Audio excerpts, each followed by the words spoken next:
Hi everyone, welcome to another episode if you are watching on YouTube or listening to the podcast, and welcome to 107 live participants at the moment.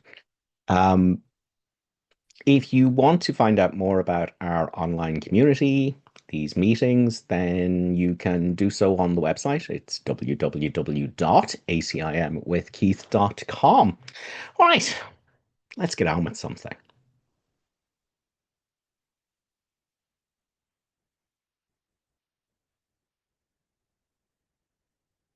So, I thought we could go through lesson 23, which is quite current,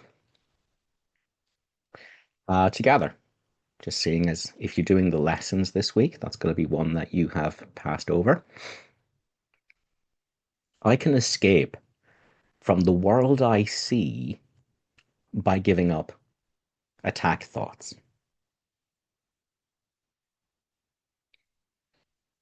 Now, this is already it. This is the real world. This is unconditional love. This is the light that reflects heaven. Already. That's what's here. But that's not the world that you see. So that's very important to understand when the Course talks about the world you see. It's saying you're not seeing the real world, even though that's what's here. And the reason for that is because you're misperceiving yourself. And from that misperception, from that fundamental misunderstanding of what you are, you look out and misunderstand everything. You see a world that isn't here, made of thoughts. So let's continue with our lesson 23. The idea for today contains the only way out of fear that will ever succeed. Nothing else will work. Everything else is meaningless. But this way cannot fail. Every thought you have makes up some segment of the world you see. It is with your thoughts, then, that we must work. If your perception of the world is to be changed. Now, there's another very important part in the Course that says, seek not to change the world, seek to change your mind about the world. So that's what's being expressed here as well. The problem isn't the world. The problem is how you are perceiving the world, which is a direct result of how you are perceiving yourself. And the whole thing is illusion. And the Course is about how to wake up from this illusion. So this lesson begins to introduce the means of how you wake up from misperceiving yourself and misperceiving the world. Now, it's very important for us to understand that distinction, or we're going to go off as a spiritualized ego trying to change the world. So let's continue with this lesson.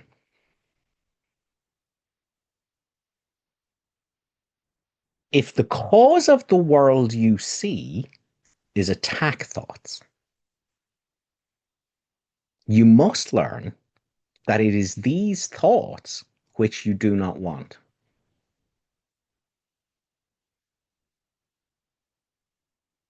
It's not world events that you don't want. It's not your brother's actions that you don't want. It's not your body's condition that you don't want. What you don't want is these poisonous thoughts, which cause you to misperceive yourself and misperceive the world. That's what you don't want. That's what you work with.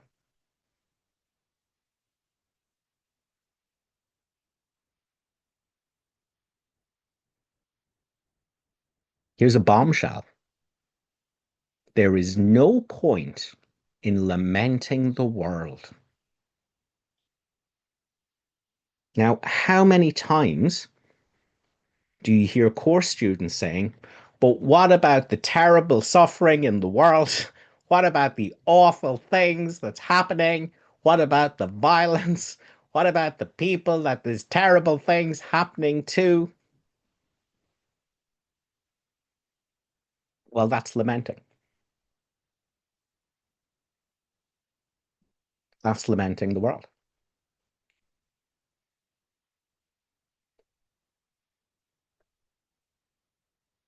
So, to continue,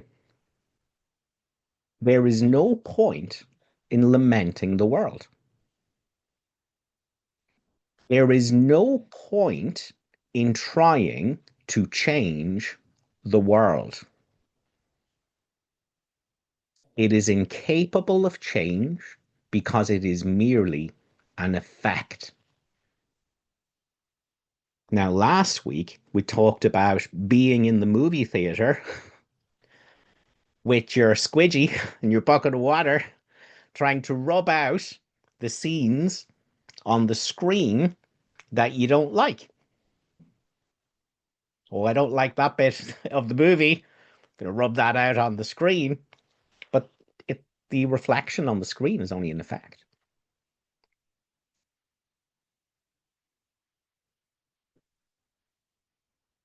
The projector is way back here at the back of the theater. What the hell are you doing with your squidgy and your bucket of water? Trying to change the effect, sending love and light to the movie screen.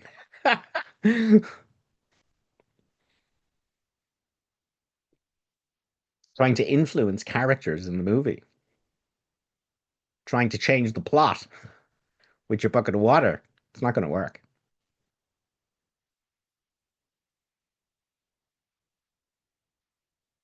This is hard for the ego to hear.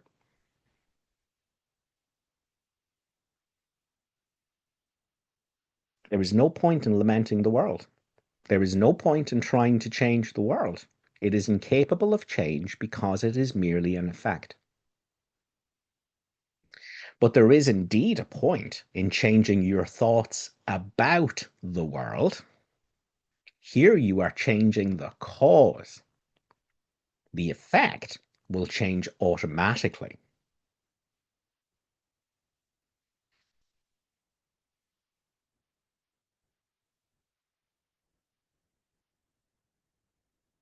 Now, we're back here to this idea, this reality, that this is already the real world. The forms, the broken pieces seem to take mean nothing, for the whole is in each one, and every aspect of the Son of God is just the same as every other part. The Son of God is the ocean. Every brother that you look at is a drop, but it's not just that.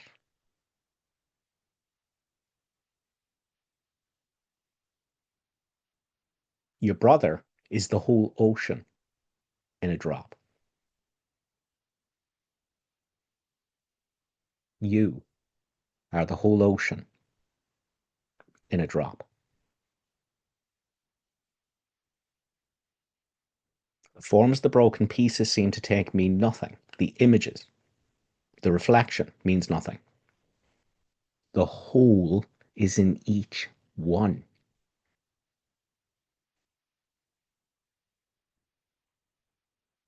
The ocean is in every drop.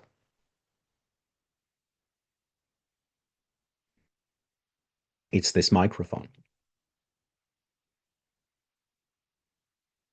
It's this body. It's these sounds.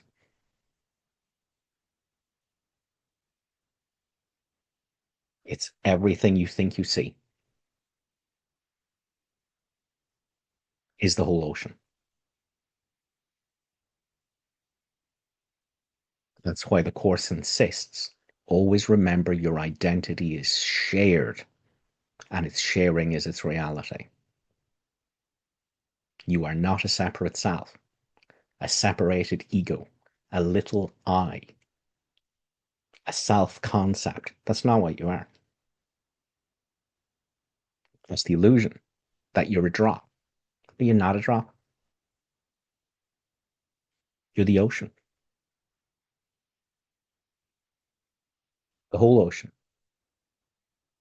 And so is everything and everyone else, the ocean.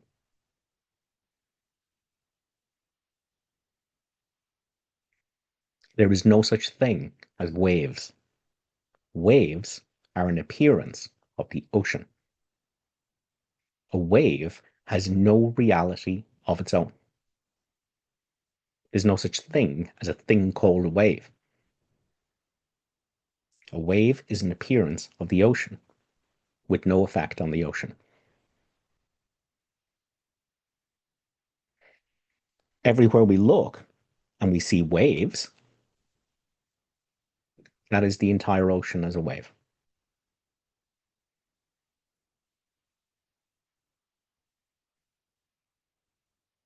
This is incredibly important to understand. The Course is saying that, but there's no separate self. Separation never happened. It's not real. You're not separate. You have a delusion of separation. That's not true. You are the light of the world. That's appearing as everything. That's what's here. That's all that's here. One consciousness appearing as its dream. That's what's here. You are that consciousness. And ultimately, you're not even that. That's God's last step.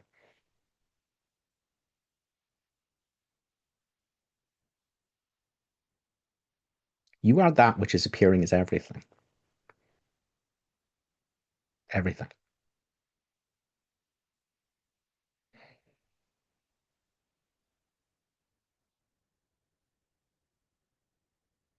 Everywhere you look is the ocean in a drop. It is not that all the drops are really the ocean. That's not right.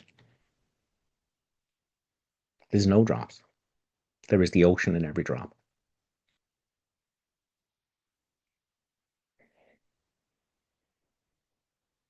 Except in imagination, which the Course is here to rescue us from.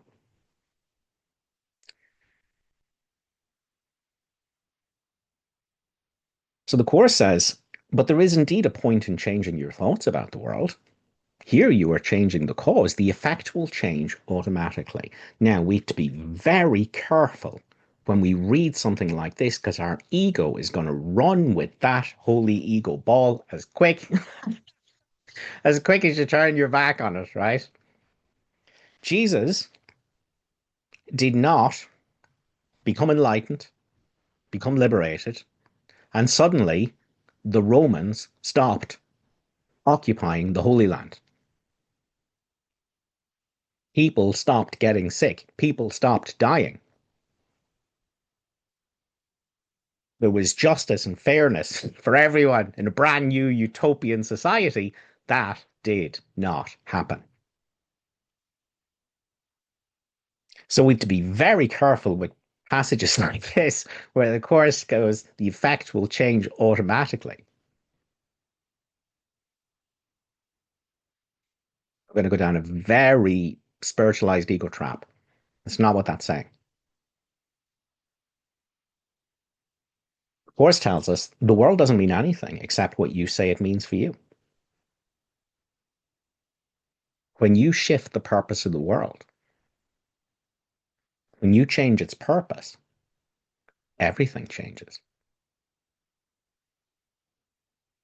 Because only the purpose you give the world is establishing whatever reality you think is here.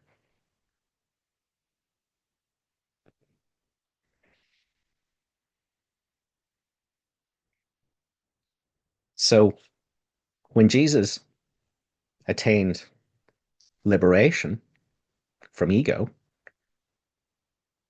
when he realized the self that is all, one self, one Son of God. He saw it everywhere. He escaped from the world that he saw, the world of the good ones and the bad ones, the guilty ones and the innocent ones, the ones that are doing what they should be doing, and the ones that are doing what they shouldn't be doing, the ones that are being born and the ones that are suffering and the ones that are dying. He escaped from that illusion and saw what's actually here, the real world. His private world collapsed,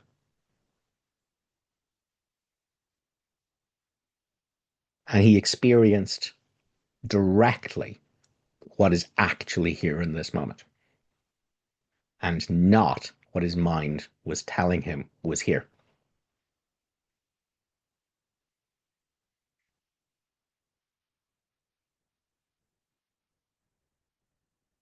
So the course is saying, no, you're not here to change the world. You're here to destroy your private world so you can see the world that's really here.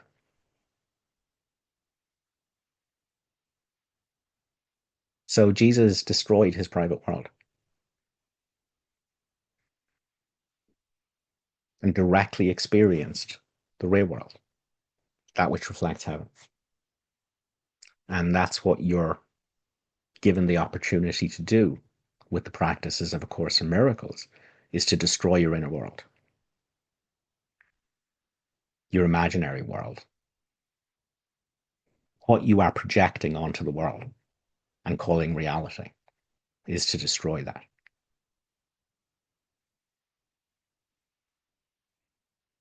To stop misperceiving yourself and therefore stop misperceiving the whole world, and to discover fulfillment, joy, peace,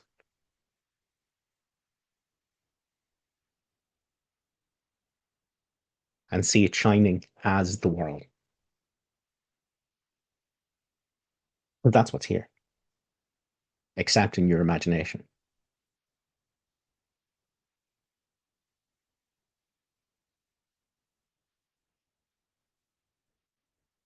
I can escape from the world I see by giving up attack thoughts. So, what are attack thoughts? Judgment, judgment. It's a bad thing. That's a wrong thing. People shouldn't be doing that. That's not right. That's not the way it should be. It should be different than this. I know better. People should be doing this. They shouldn't be doing that. My brother has no right to be that way. It's a disgrace. People shouldn't do that.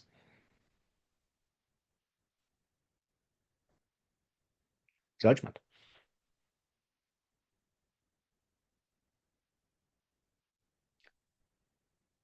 I can escape from the world I see, which is the world of self and other. As the Course says, the world of the separated ego and the world that rests upon it. And the whole thing's made up. I can escape from the world of the separated ego and the world that rests upon it by giving up judgment.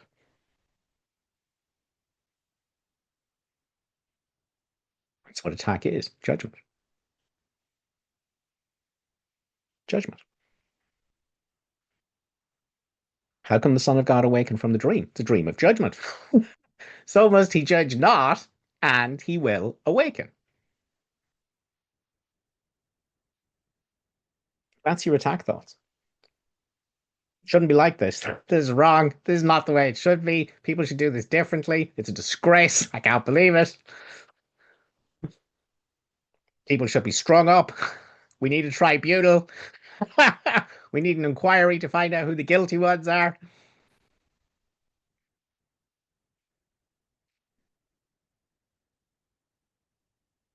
I can escape the world by giving up attack thoughts.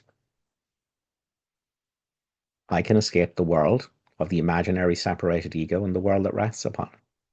A vicious, awful, nasty, terrifying, scary world which doesn't exist anywhere except in my imagination. Because I think I'm an ego. I think the world is full of egos, good ones and bad ones, victimizing ones and victimized ones. And that wholly exists in your imagination. That's your private world. That's not the world Jesus saw.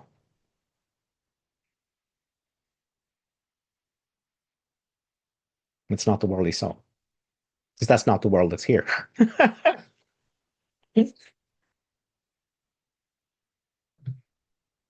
let's keep going with the lesson. The world you see. Now, this is your private world, the one Jesus didn't see. You know, Nisargadatta Maharaj um, had a very famous encounter with, one of the pilgrims that came to him in the ashram. And she was like, but what about the awful things that are happening in the world?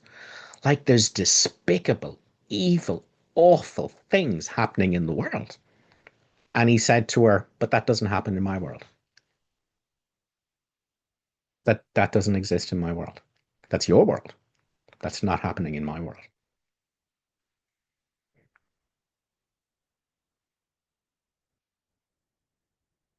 So the world you see, the one you're constructing with thoughts,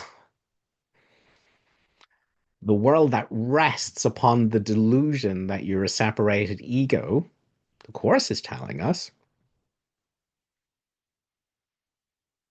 it's a vengeful world. And everything in it is a symbol of vengeance. Each of your perceptions, now that means interpretations. Remember lesson number one, nothing I see means anything. Lesson number two, I've given everything I see, which means nothing, all the meaning it has for me.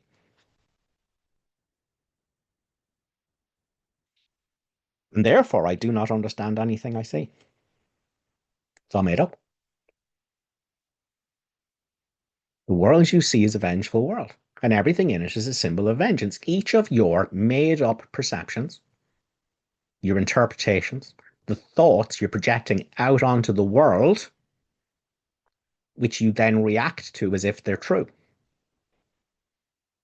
Each of your perceptions of external reality, in commas, external reality, as if each of your perceptions of external reality is a pictorial representation of your own attack thoughts.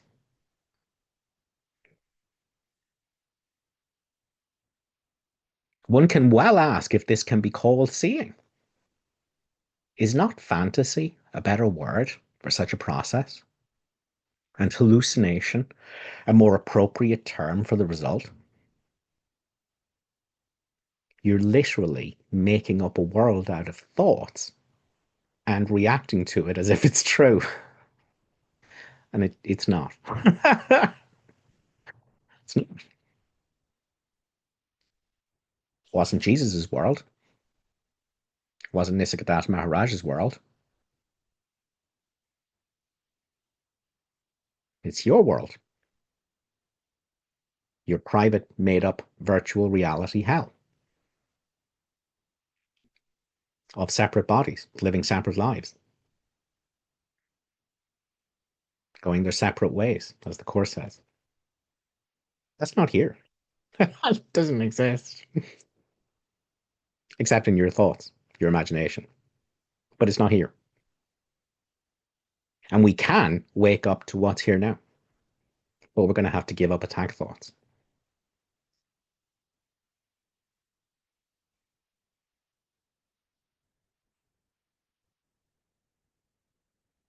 You see the world that you have made.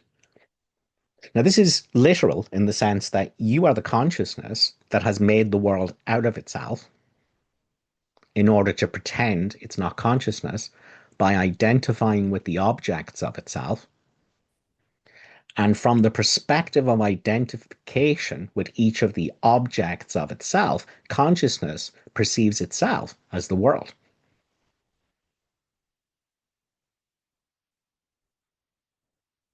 So consciousness wanted to become mindless, to get away from an imaginary angry God.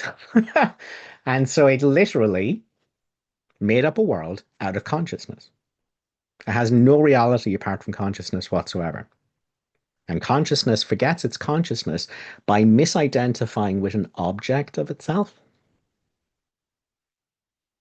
thinking it is the object of itself and not the substance of the object of all objects. And then it looks at all the other objects of itself and sees them as other. So that's the world of the imaginary separated ego.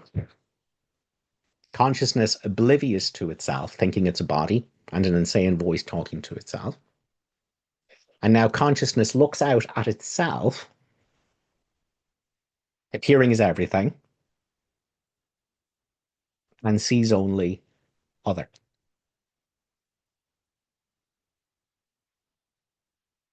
The good people and the bad people, the right people and the wrong people, people I like and the people I don't like. But there's no people.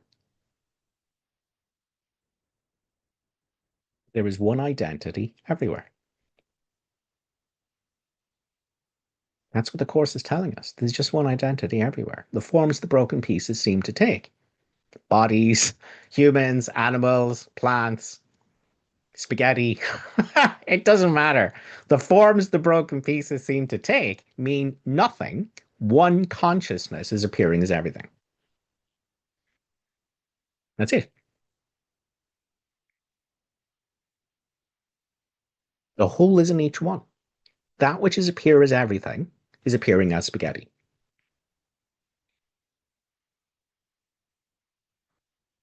Thank God, I love spaghetti.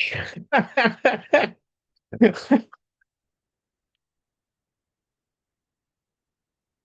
which is appearing as the stars and planets is appearing as body you call me, is appearing as these words, is appearing as the hearing of them, is appearing as everything. You are that which is everything, the self that is all, as the Course calls it. Like you already are that. You don't have to acquire that. You don't need to become that. You don't need to fight for it. You don't need to kill anything. Okay? That's what's already here. That's what you already are.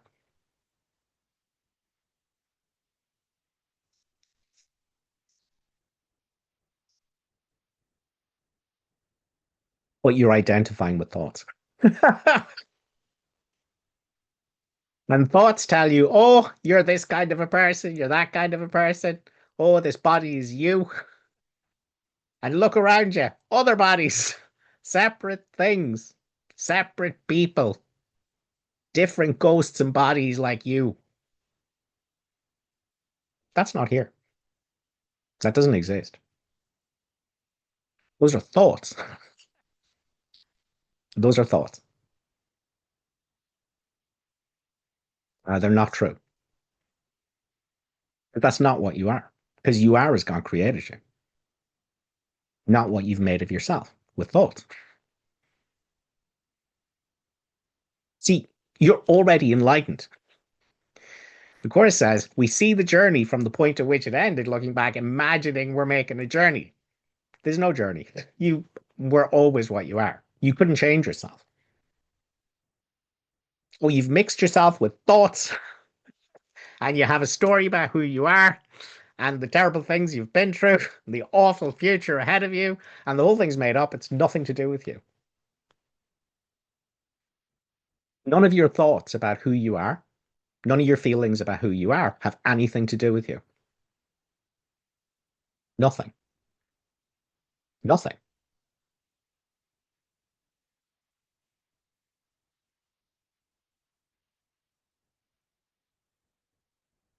All right, let's keep going a little bit with this lesson. You see the world you have made. Now, the first thing is you're the one consciousness who made all the images. But as consciousness, identifying as a me, as a body here, and with the conditioning of this particular mind here, you now look out and you make up a world like how you see yourself.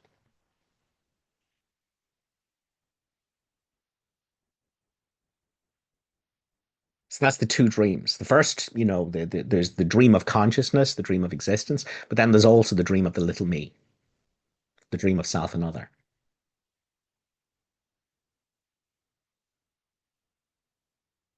You see the world that you've made, but you do not see yourself as the image maker. Now, clearly, that is not talking to you as a body,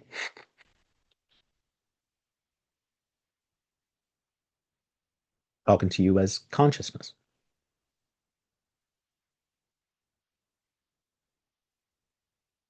You've made all the images out of yourself. Everything is consciousness. There is no separate identity anywhere. Everything is empty of separate identity. This hand is empty. It's just consciousness. This microphone is empty. It's just consciousness. This body is empty. It's just consciousness. These words are empty. They're just consciousness. Your ears are empty. They're just consciousness. The body is just consciousness. It's all empty. There's no separate identity anywhere. The stars in the sky, the planets, are empty. It's just consciousness. And all the bodies you see are empty. It's consciousness. There's no separate identity anywhere. That's not here. That's in your thoughts. And they're made up. They're lies. Okay? That's not what's here. When you experience your mind stopping, you realize that was never here. All that's here is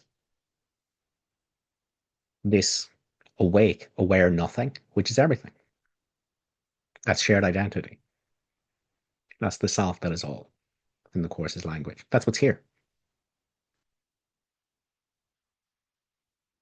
Now, when you believe thoughts and when you look at the world with the subtitles of all of your attack thoughts, you don't see that. You don't see one light shining as everything. You don't see the ocean in every drop. You don't see that there's no objects. There's just one consciousness appearing as images and still consciousness, empty of anything except consciousness.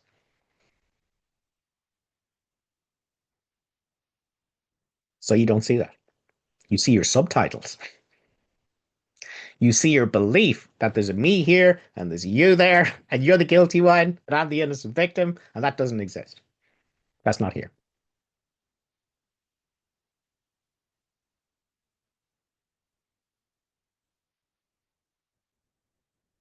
So you're the image maker.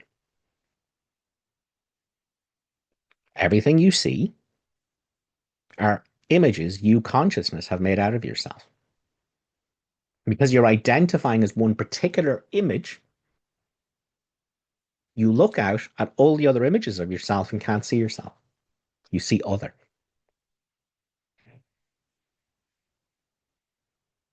You cannot be saved from the world, but you can escape from its cause. This is what salvation means. See, it doesn't mean getting saved from crucifixion,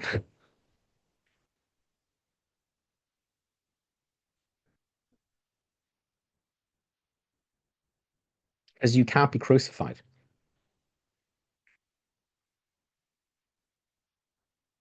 Oh, you have an idea about what you are, and that idea seems like it could be crucified, but that's not what you are.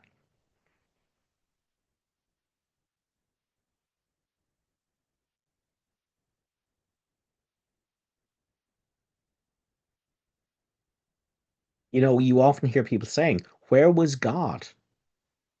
during the Holocaust, in the killing fields, in the trenches. Where was God when these horrors were unleashed?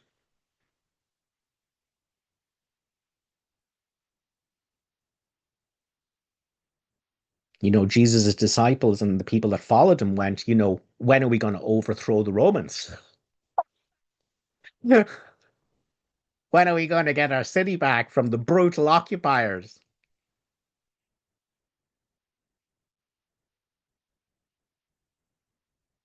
So we only ask those questions when we don't know what we are.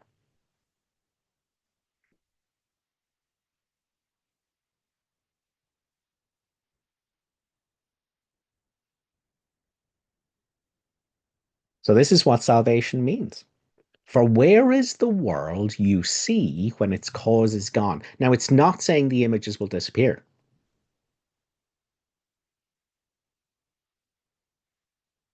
Well, where is the world of the good ones and the bad ones and the ones that are being born and the ones that are dying and the ones that are suffering and the evil ones and the good ones and the bad ones and the ones I want and the ones I don't? Where does that go when the cause of the world, which is separateness and guilt, where is that world if separateness isn't real?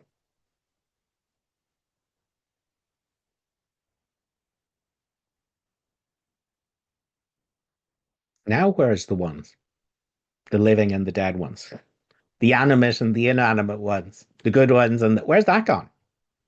If there's no separation, if the belief in separation is undone, where's that gone? It's not here. It was never here.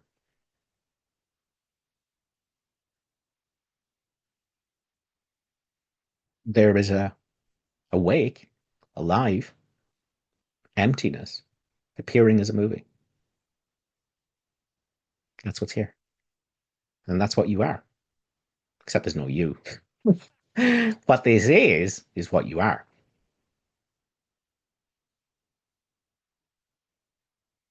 And the first experience of that is that you're not a person, you're consciousness.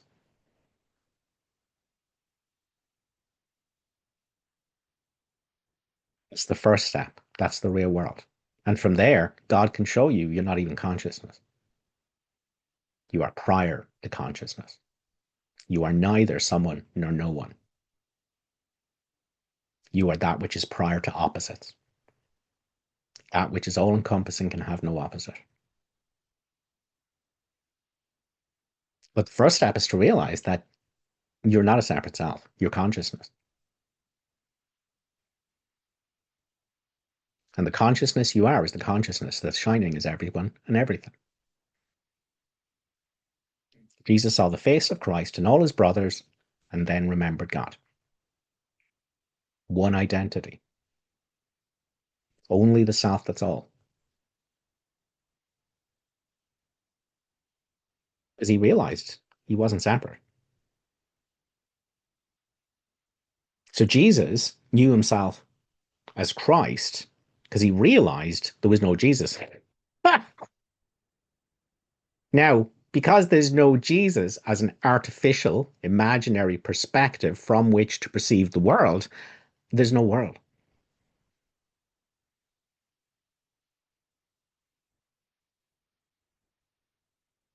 See, once the I goes, everything goes.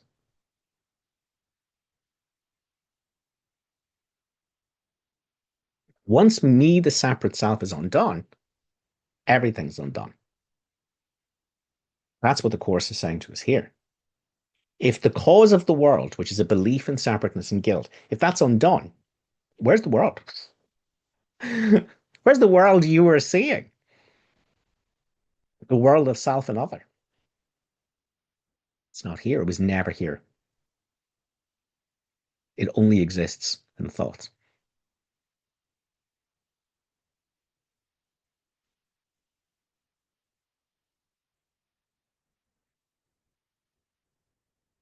You can be saved. Sorry, you cannot be saved from the world because there's no world. There's just consciousness appearing as a world, and you're what's appearing as everything. But you can escape from its cause. which is separateness and guilt. You can wake up. You can remember what you really are, not what you're dreaming yourself to be with thoughts. This is what salvation means. For where is the world you see when its cause is gone? Where's the world of self and other when separateness is undone as a belief? When there's no you as the separated ego, where is the world that rested on it? Vision already holds a replacement for everything you think you see now. Now, what is vision? Vision is the seeing of the world with no attack thoughts.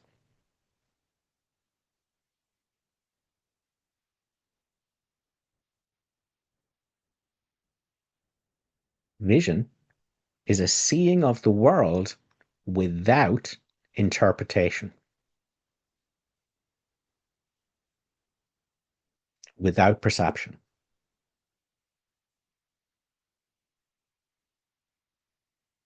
Now, without perception, without interpretation, without attack thoughts, there's no narrative for all the images.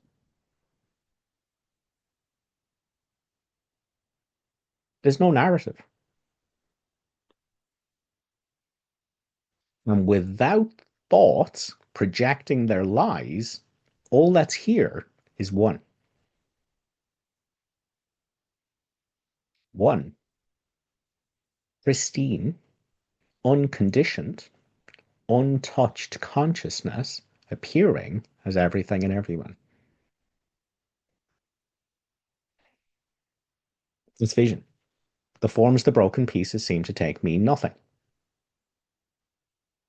Me and you, this body and that body, the living body and the body, the forms the broken pieces seem to take. Do they mean something small? No. They mean nothing.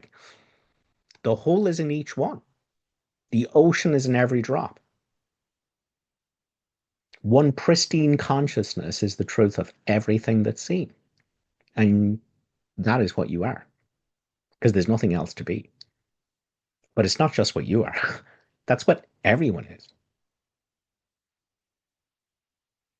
except in their imagination, in their private world.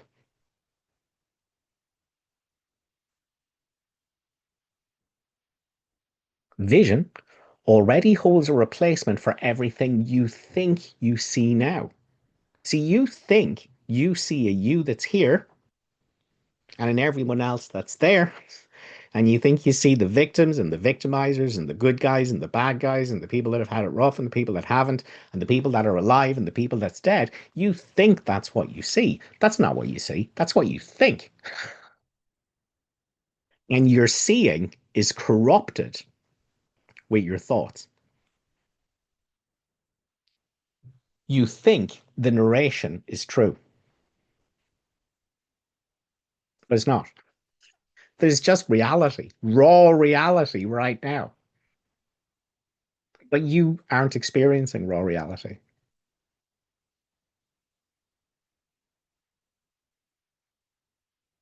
You're living in a thought world. There's all these images, and it's just like the world is a picture book with no words. Picture book with no words.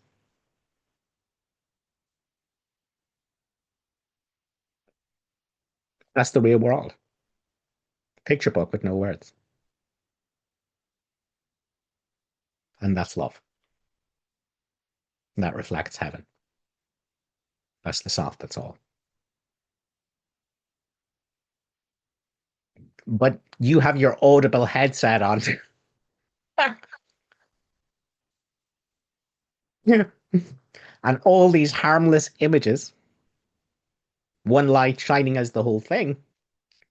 Your narration is a horror movie.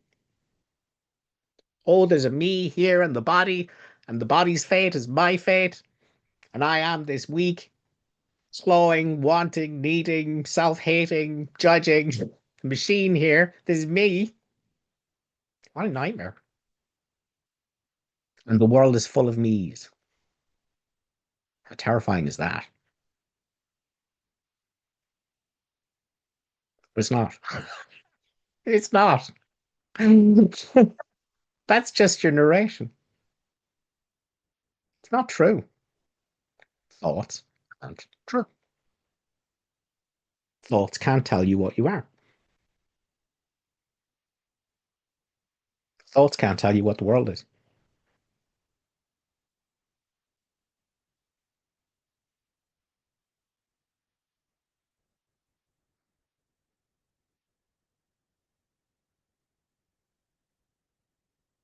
So, very important to understand we're not trying to get to the real world. You're there. You literally are the real world. You're just hallucinating yourself as separate and hallucinating the world as full of the good ones and the bad ones and the right ones and the wrong ones, but none of it's here. It doesn't exist.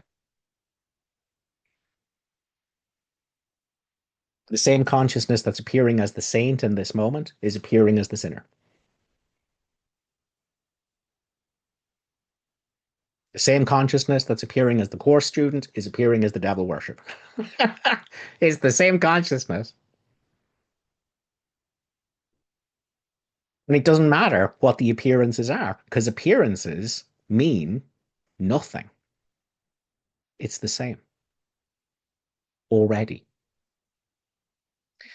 We don't have to fix the storylines. We don't have to construct happy endings for the images. That's what the ego says. The ego says you must change the images. You must change the world. But the Holy Spirit's going, that's nonsense. Just see the world that's really here because you don't need to change it. Because right now, in this moment, one light shines as everyone. Everything else is your imagination.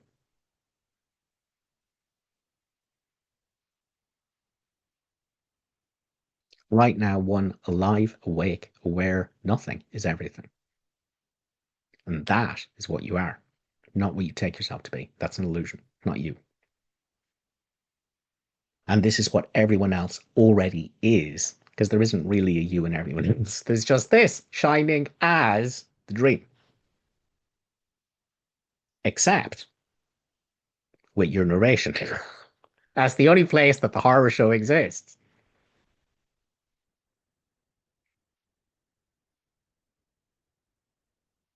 In your thoughts. Vision already holds replacement for everything you think you see. You think you see the good ones and the bad ones and the living ones and the dead ones and the ones that are here and the ones that are there and the me that's here and the you that's there. You think you see all that. Vision has a replacement. It's all empty.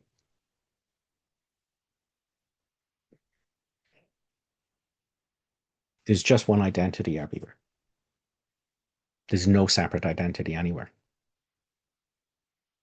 There's no living ones and dead ones and good ones and bad ones and holy ones and damned ones and saved ones, and it doesn't exist. Could you experience that in this moment if your mind stopped?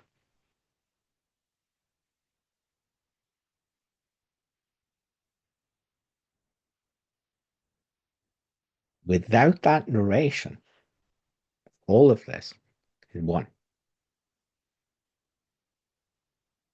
Not even that. All of this is not two. It was never two. If thought stops, if just for 10 seconds there was no thoughts going on in your mind, none, you couldn't access a single thought. And even if one snuck in, you weren't capable of believing it. What would be here?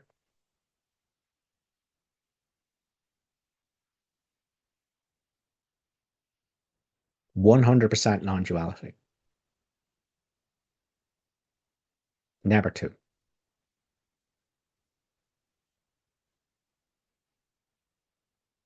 because that's what's already here, except in your thoughts, your judgments.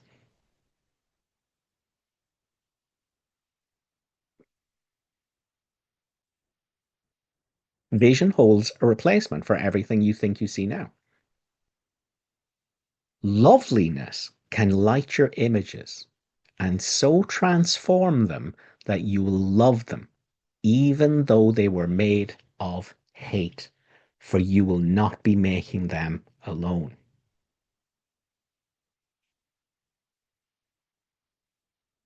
Now, again, the spiritualized ego will go, oh, we're fixing the world. We're getting rid of the injustice. We're undoing the famine and the war. And no,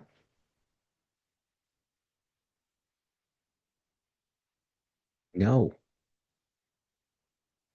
the images are not the problem.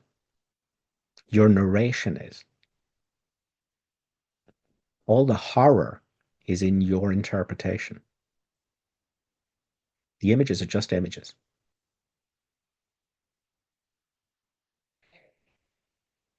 When your narration stops,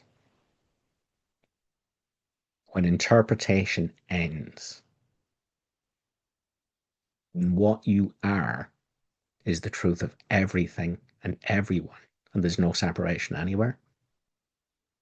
How can the images be bad?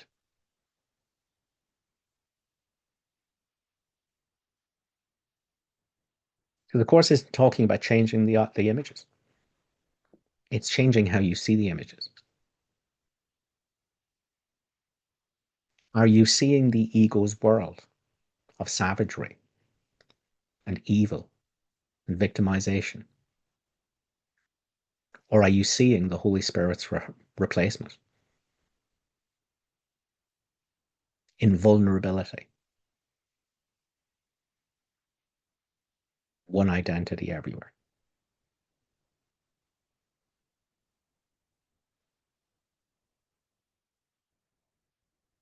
Which are you seeing?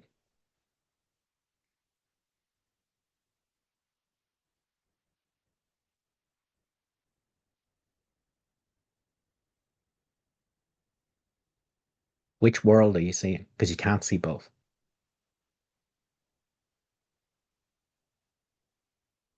Which world are you seeing?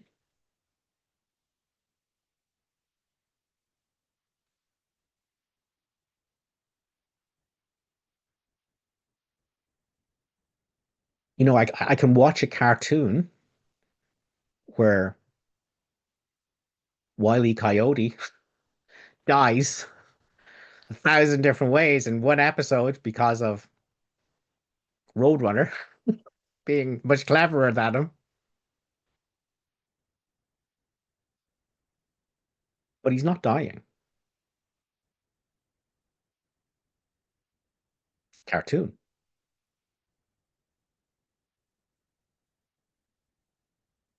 He's flattened by an anvil in one scene, and then he runs into a painted on road in the cliff in the next scene.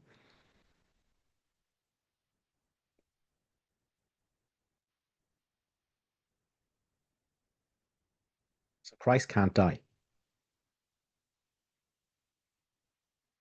As the Course said, it's not Christ that can be crucified.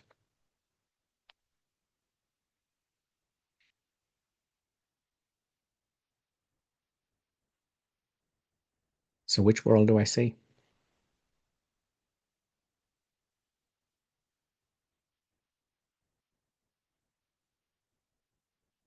Loveliness can light your images.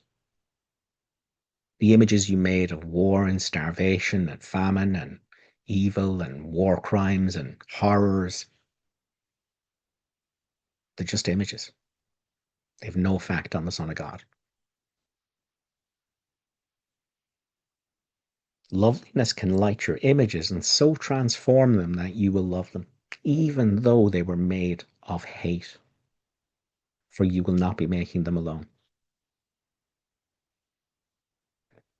The idea for today introduces the thought that you are not trapped in the world you see, because its cause can be changed. You're not a separate self. You're not in the world. The world is made out of you.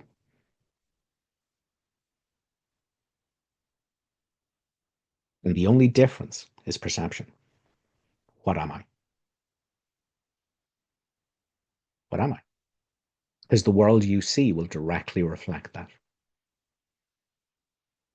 If I am this insane voice talking to itself, this conditioned mind, lacking, needing, wanting, clinging, reacting, if that's me, I look at it and I see a world of horrors. But if that's not me,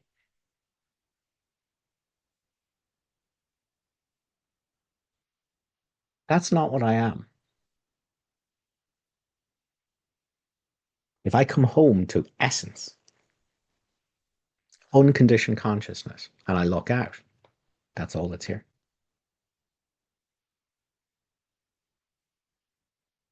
This, the ocean, appearing as every drop.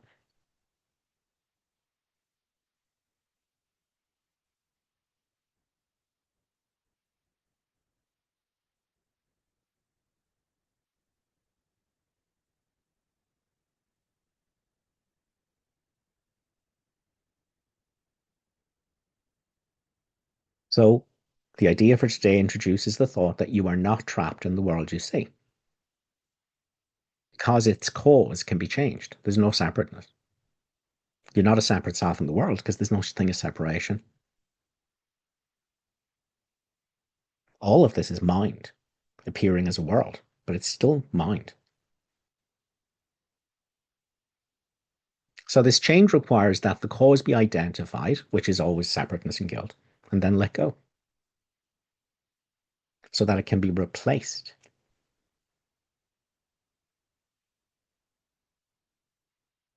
So identify the problem is that I am identifying as something different than my brother. I'm not sharing identity. I'm using thoughts to make up an identity for myself, and then I'm using thoughts to make up an identity for my brother when all that's here is consciousness. And I can let that identity go. So the first two steps in this process require your cooperation. You have to identify, oh, I'm listening to thoughts telling me what I am. And because I've done that, I'm now listening to what they're telling me everyone else is. The world of the separated ego, the dream of the separated ego, and the world that rests upon it. That's what I'm doing. I'm in the ego's hall of mirrors, the thought world, matrix, the virtual reality hellhole. So that's the problem. And I don't have to stay here. So that's my two steps. So the first two steps in this process require your cooperation. I'm misidentifying. I can let go of the misidentification.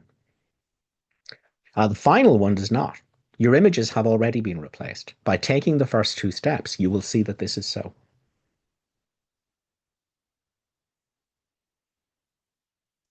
Remember,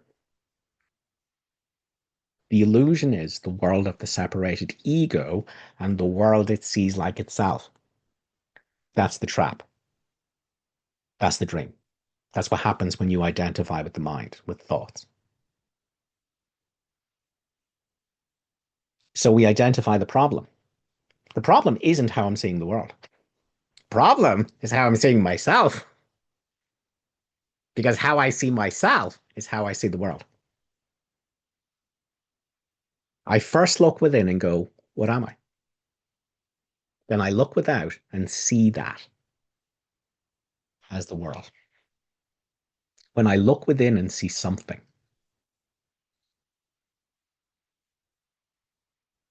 identity as an insane voice talking to itself, a body identity. I look without, and that's what I think the world is. That's not here. That was never here. It's not what you are, and it's not what the world is. It's not the world of Jesus. It's not the world of Nisargadatta Maharaj. That's not what's here.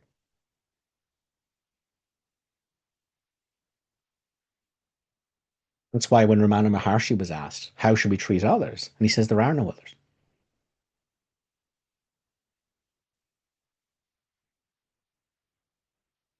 Everything's you, consciousness, not this artificial intelligence. Thoughts are constructing this self concept, this insane voice talking to itself, pretending to be a person. Not that.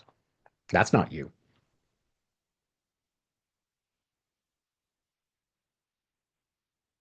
But everyone's you.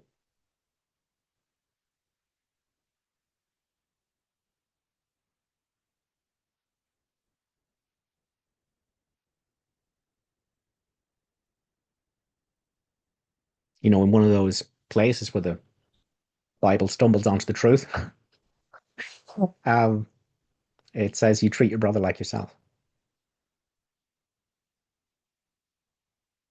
Because it is.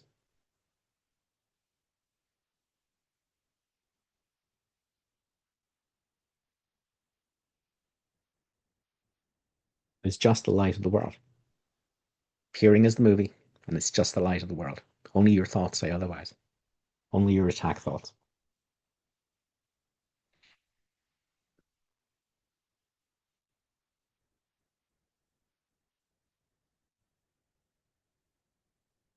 So the thought for this particular lesson, I can escape from the world I see by giving up attack thoughts about.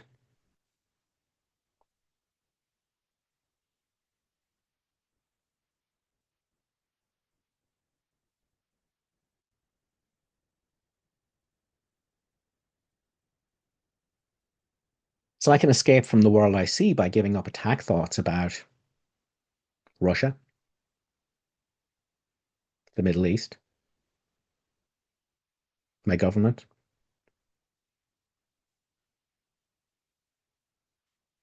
the criminals I read in the newspaper and see on the television. I can escape from the world I see, which is this terrifying world, by giving up judgment,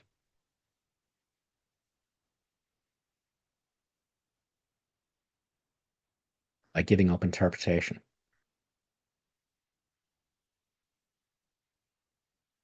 Remember, interpretation, the soundtrack in my mind, is narrating all the harmless images, which are already replaced.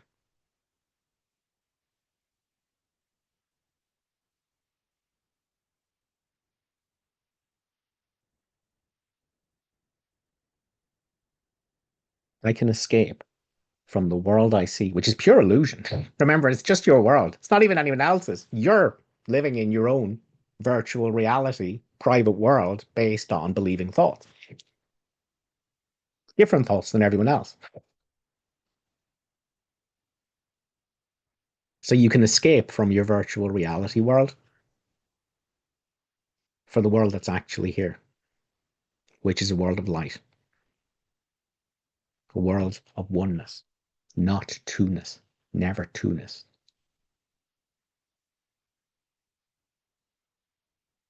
You can escape your hellhole world because it's not real.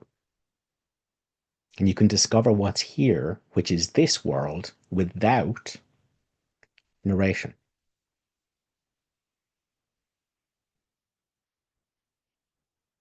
without interpretation. You will discover what you are, which is what everything is,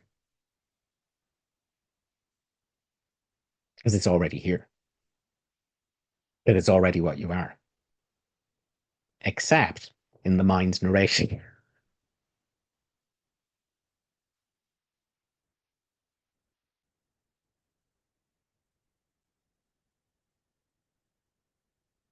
So, what's here when the narration stops? Simply, what is?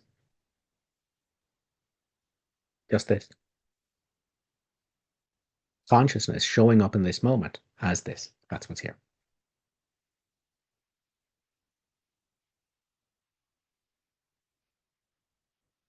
And the one consciousness is everywhere. Everywhere I look is the ocean appearing as a drop. Everywhere I look is that which is everything. And there is nothing apart from this. There is no self and other. When narration stops, that's what's here. And that's waking up. Waking up from your nightmare of self and other. Waking up from the dream that you can be born and sicken and die. Because you can't. Because you're not what you think you are. You're not what you're thinking yourself into existence as already. It was never true. You're not that now. You have never been that. You will never be what your mind is telling you you are, ever.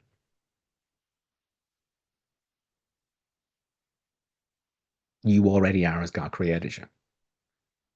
And that is what everything and everyone is already.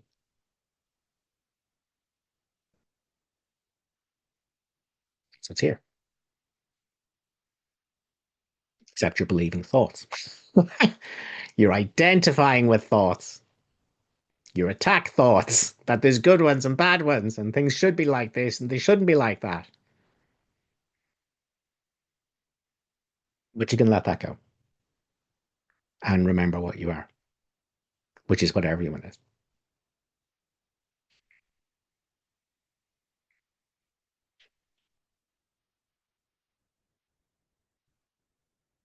In practice periods, be sure to include both your thoughts of attacking and of being attacked.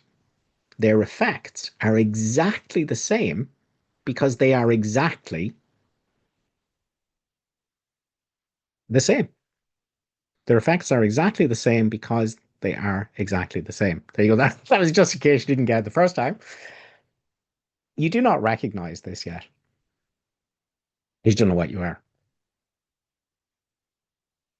You don't realize that what you think you are is causing the whole mess. You're perceiving a world that's not here because you're perceiving yourself as a self that you're not.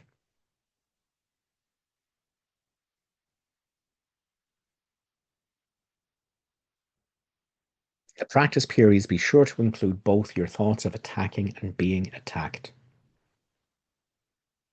Let's jump to the psychotherapy pamphlet. What he does not realize and needs to learn is that this self, which can attack and be attacked as well, is a concept he made up. Further, he cherishes it, defends it, and is sometimes even willing to sacrifice his life on its behalf, for he regards it as himself. This self he sees as being acted on, reacting to external forces as they demand, and helpless midst the power of the world. So the problem is you believe in a self that can attack and be attacked, which doesn't exist. You've made it up. You, consciousness, have made it up.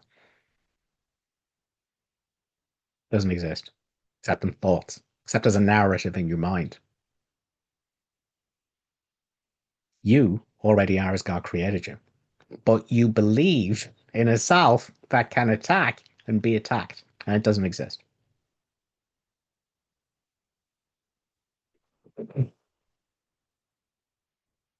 So let's move to our old friend, lesson 93.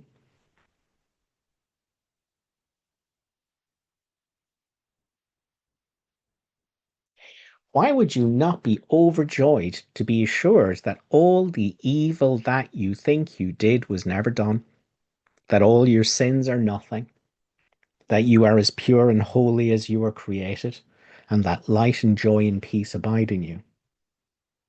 Why would you not be overjoyed to be assured that all the evil that you think you did was never done?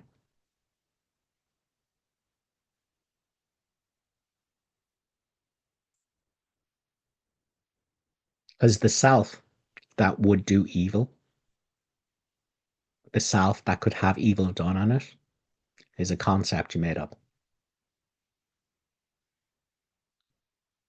The self that can be crucified, the self that can be sick, the self that can die. You've made it up. It's not what you are. Already, it's not what you are.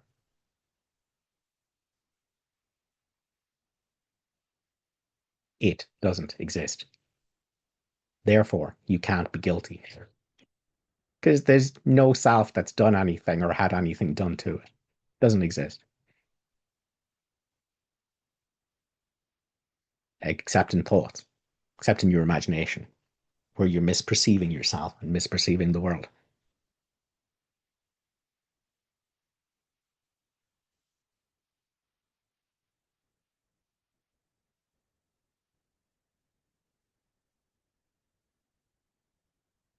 So right now, there's a whole lot of thoughts going in your mind. That is conditioning. So just have a listen to the noise in your head. It's saying, I want to understand this. I don't understand this. How does this apply to me? How do I do this in the future? What about this thing that happened to me in the past? See the noise? How do I seek for this truth? See? Now, obviously, you already are the truth. So that which is seeking for the truth is an illusion. Look at the noise. It's conditioning. I am a little separated ego, and I believe in a world that rests upon this, a world of other. See, just look. Look at the conditioning. Look at conditioning that says, I am the thinker of these thoughts. These thoughts are important. These thoughts need my attention. Behold me, the thinker of these thoughts, the separate self, the little separated ego. Just look.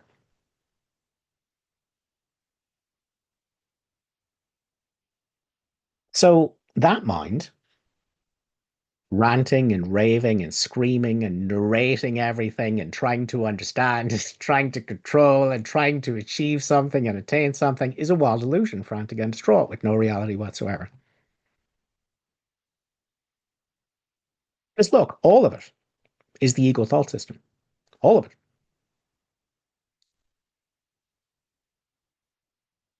How does this apply to me, the separate self?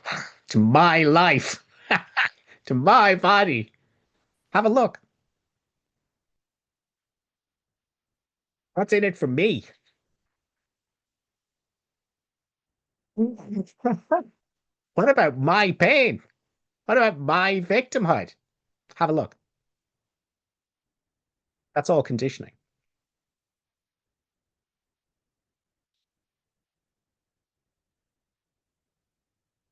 That's not ego. That's just conditioning.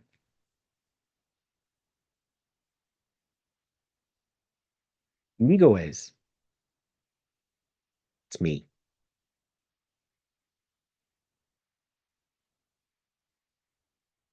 It's ego.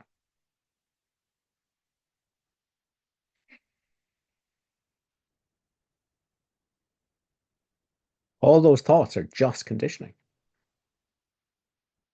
Ego is when you call them my thoughts.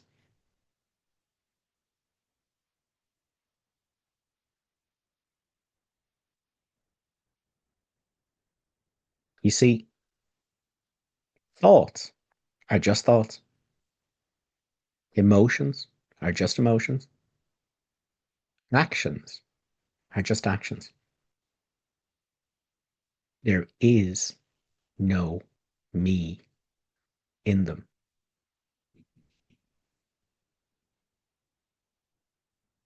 Consciousness is just spontaneously showing up as thoughts, emotions, actions.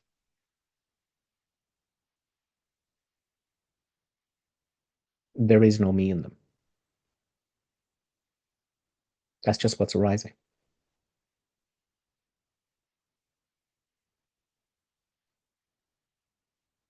Nothing that's arising is a problem until you own it. That's ego. That's ego. Now, there's no egos. Ego is just an illusion. It's an idea.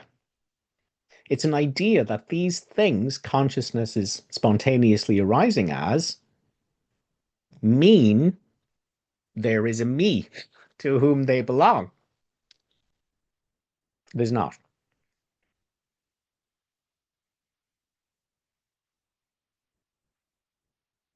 So those thoughts that are arising in your mind, is there any evidence those thoughts are you apart from another thought that says they are?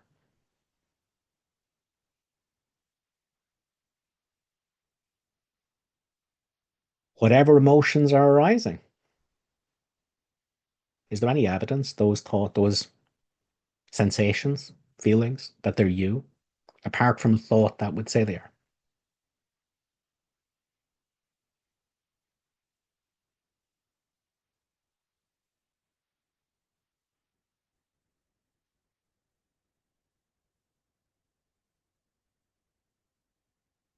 Thoughts, feelings, actions are arising spontaneously.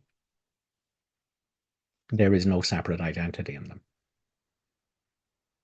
It's all consciousness, awareness.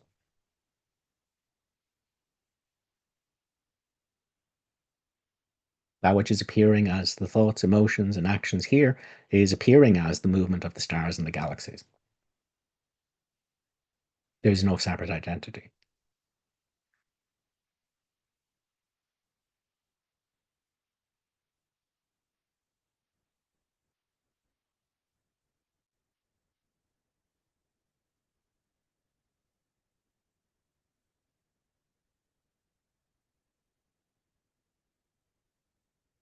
So I can escape from the world I see by giving up attack thoughts.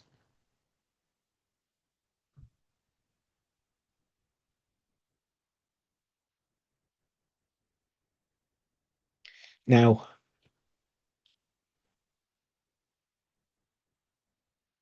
the miracle comes quietly into the mind that stops an instant and is still.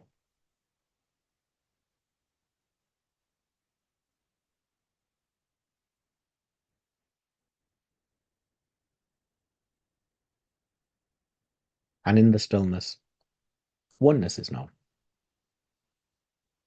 The one, the self.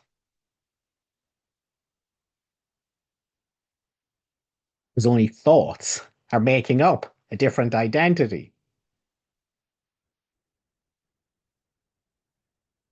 Now, I often talk about this. The Course is talking about this, the mind that stops.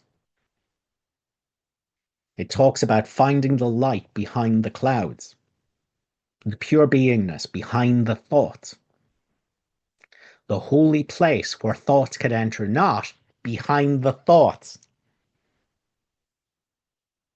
the kingdom of heaven beneath the things that churn and bubble, the thoughts,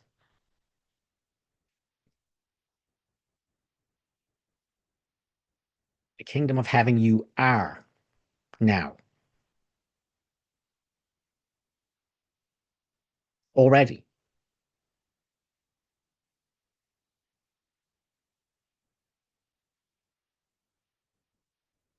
However, if you're hoping to make your mind stop, good luck with that.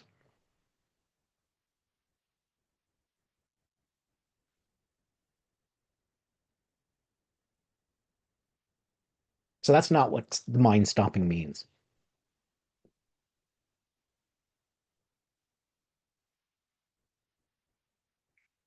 Stopping means the end of interpretation.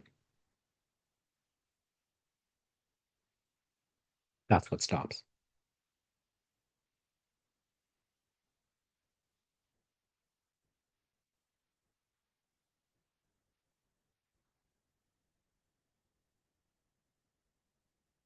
There are going to be, well, there may not be thoughts, but there may also be thoughts passing through your mind. But what stops is the interpretation of them.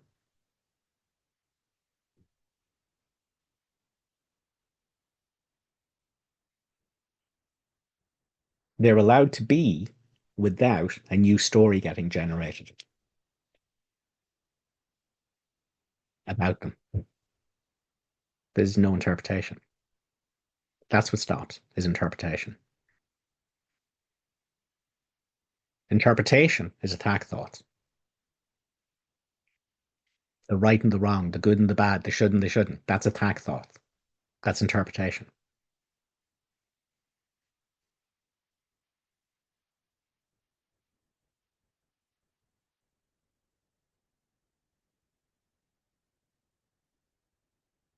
When interpretation stops, regardless of whether there's still thoughts moving through the mind or not, that's irrelevant. When interpretation stops,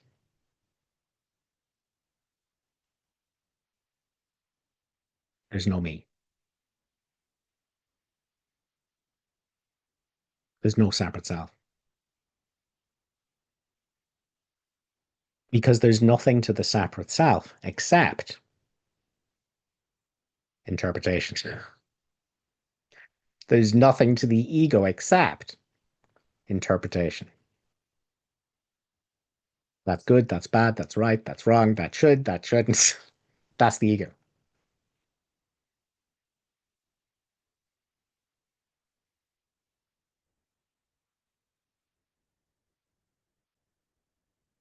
Or at least when you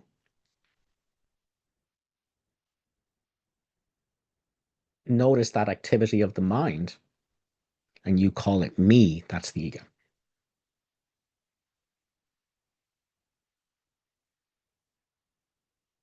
There is that activity going on in your mind. That's conditioning. That's good, that's bad, that's right, that's wrong, that's it. That's not a problem until you call it me.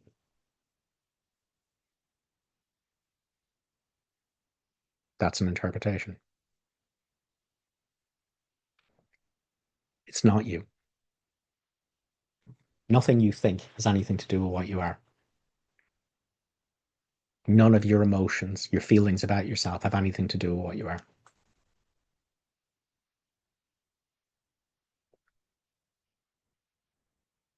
And what you are will naturally tell you of itself when interpretation stops.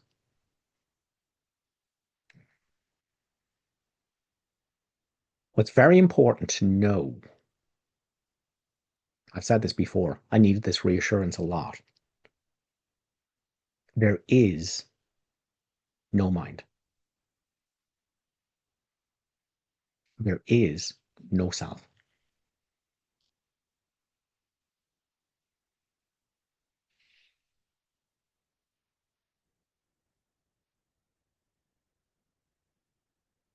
What's a bit weird is realizing it doesn't mean there can't be thoughts. It means thoughts aren't you. That's all.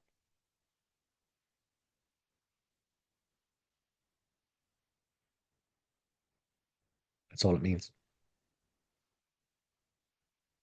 That's why it's such a mistake to think that you can go to war with the mind. You can stop the mind. You can fix the thoughts. That thoughts about your thoughts will make you enlightened. They won't. They're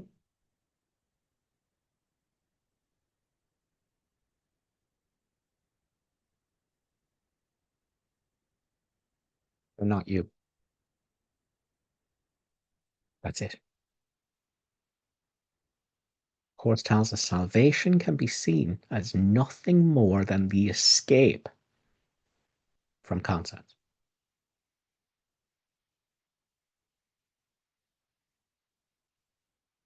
All that conditioning is there in the mad mind.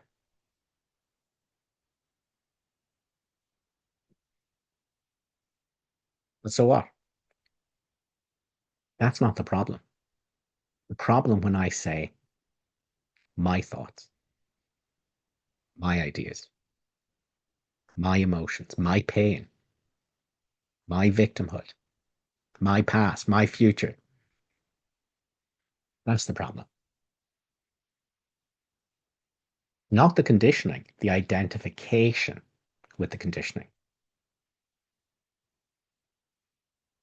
And at some point, the course is leading us to the holy instant. And the holy instant is when the mind stops. It does not mean there's no thoughts.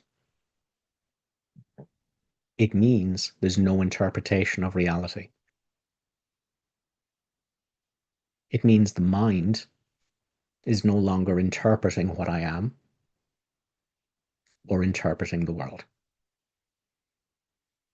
That's what stops interpretation.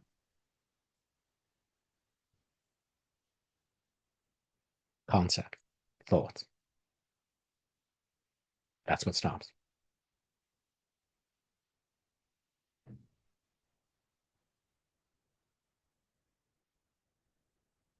When that stops, you discover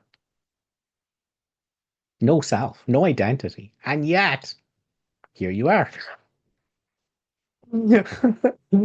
But no self, no identity. That was all through dreams, thoughts. Salvation is the escape from concept. Course tells us all that noise in your head is a wild illusion, frantic and distraught, but without reality of any kind. Just don't listen to it. Just don't identify with it. Don't call it me. And what you are will tell you of itself. But what's here, no mind, no self, just radiant nothing is what's everywhere. That's the real world. That's all that was ever here. That's all that's here.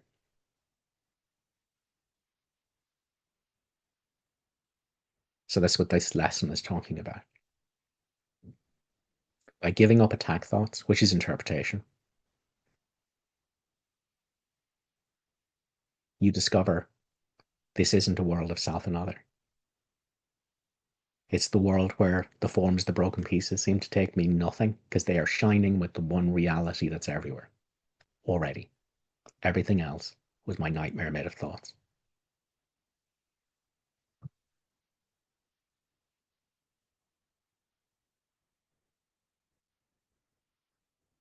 So, chapter 13, section 7, paragraph 2, the world you see must be denied, for sight of it is costing you a different kind of vision. You cannot see both worlds. You can't see the world of self and other and the world of light, the world of all things working together for good, the world of one indestructible light, temporarily appearing as all the images, but always itself. You can't see both.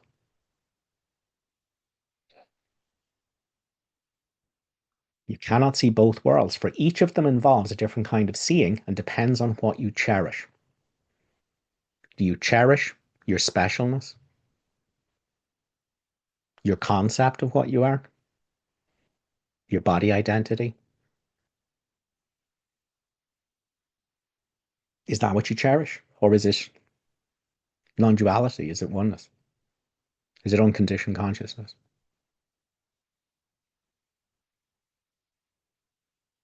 Do you cherish I with all its objects, thoughts, feelings, stories, memories? Or are you ready for the destruction of your world? Because it's all imaginary.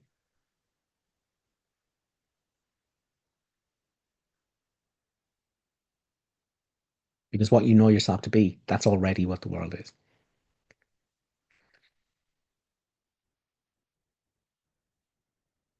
When you let your dreams go,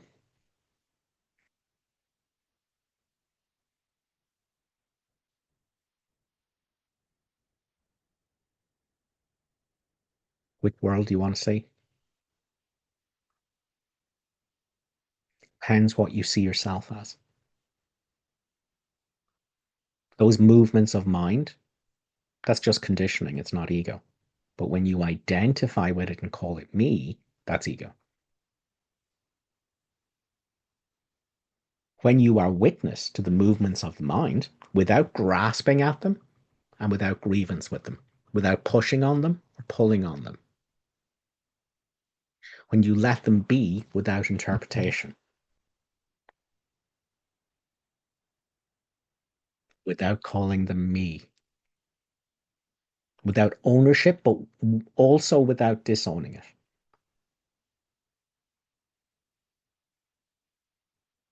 Forgiveness is still and it quietly does nothing. It offends no aspect of reality, nor does it seek to twist it to appearances it likes. It merely looks and waits and judges nothing. So that conditioned mind is an illusion, which isn't a problem until I call it me.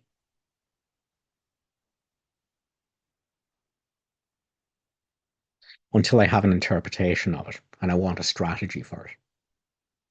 I'm lost.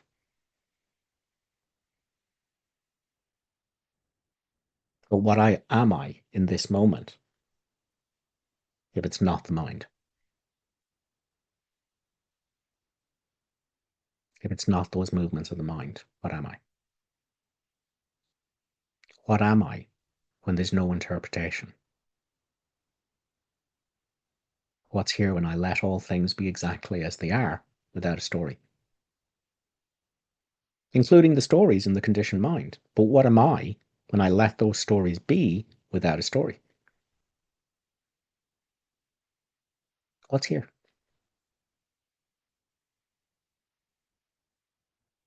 What's here that's not a story?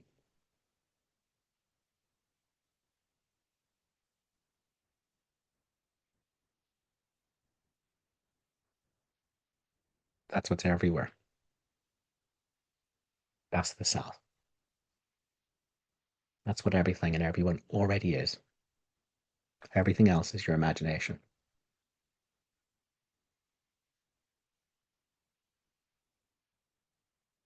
So the whole course is about giving up interpretation.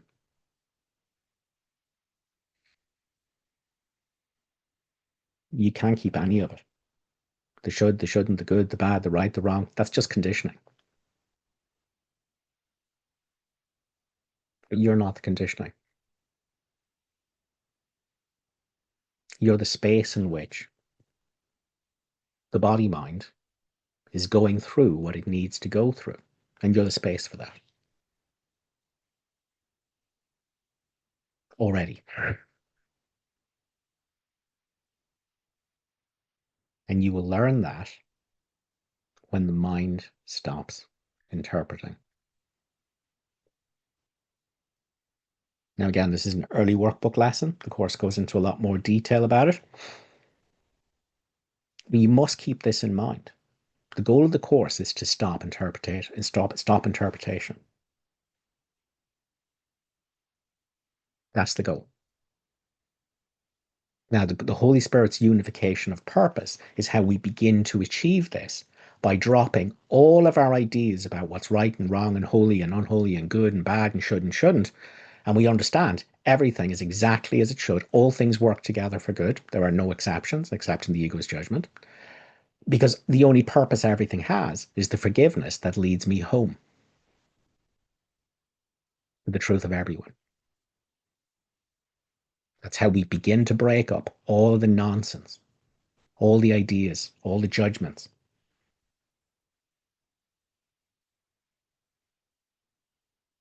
And again, many of you would have had experiences of the holy instant where the mind either stops, no thoughts, or where the mind stops interpreting.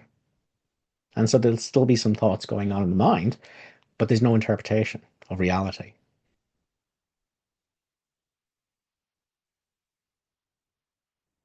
And you'll realize everything is just one. There's just one self everywhere.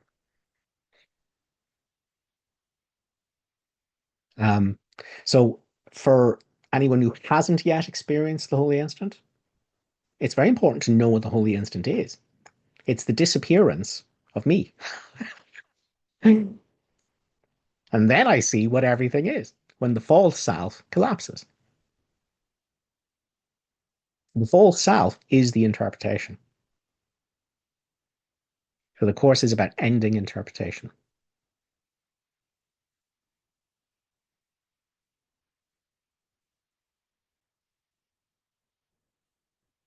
And that's what all the workbook lessons are about. Having the mind stop interpreting reality, to stop perception. That's why the course says, you know, through perception, the Holy Spirit's corrective perception is only a temporary expedient. The goal is no perception.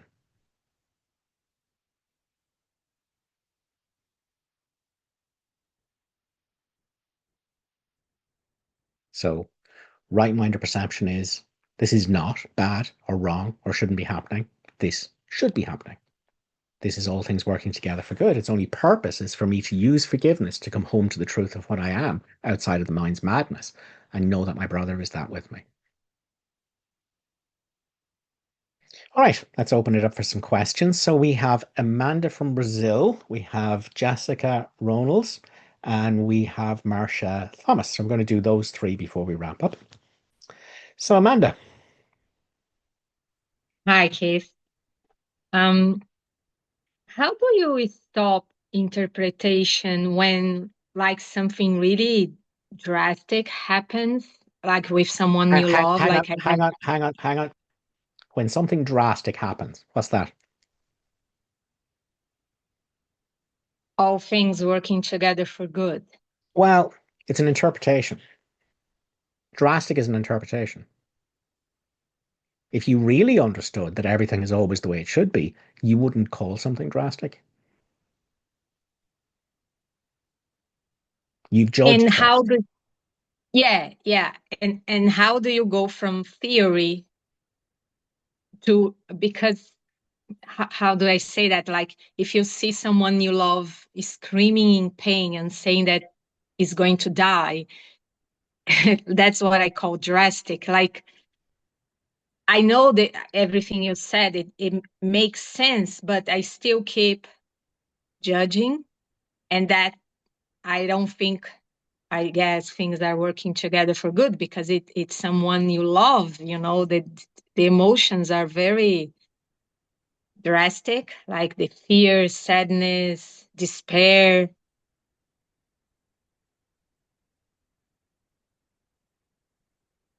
So when consciousness forgets itself and thinks it's Amanda, then it believes in others. And it believes in sickness and death.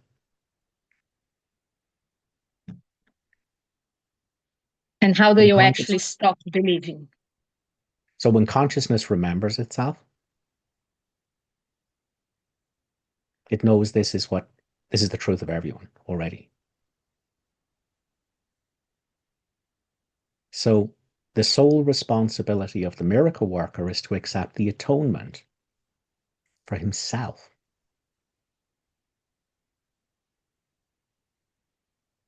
You're in the world of self and other. You have to save yourself.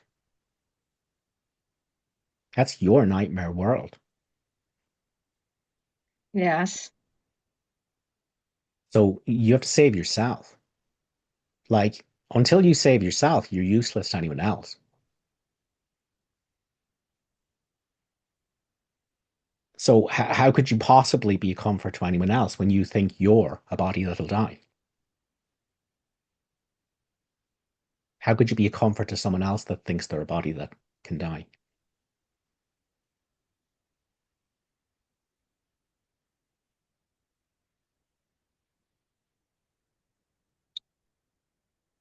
Yeah, I understand that, but I, for me, it's just theory yet because I don't feel it.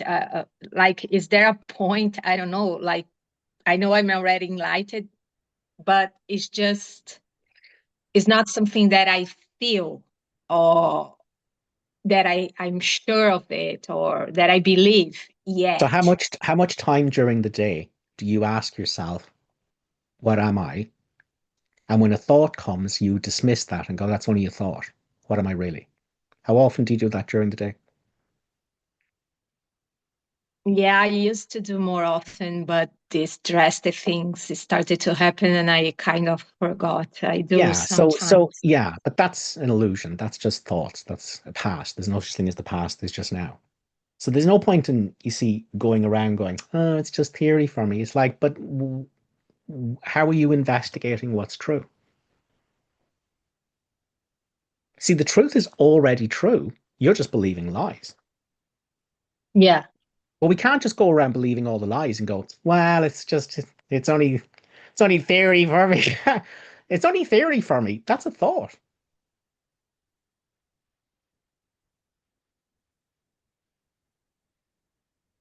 See, that conditioning. That's the ego thought system that says, I am a separate self, and this is only theory for me. Okay? You are the light already, except you're calling that conditioning in your mind me.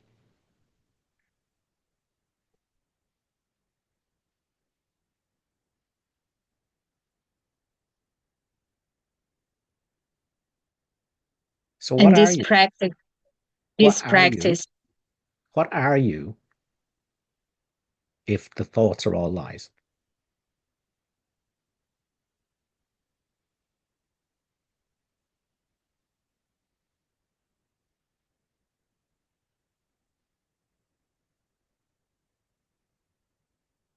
presence, consciousness.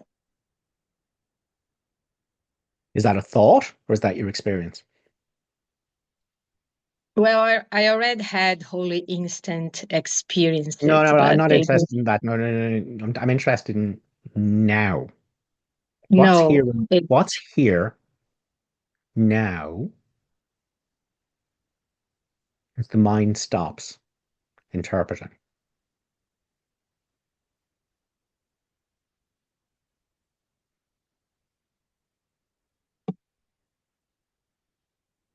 silence, Is that a thought or is that your experience?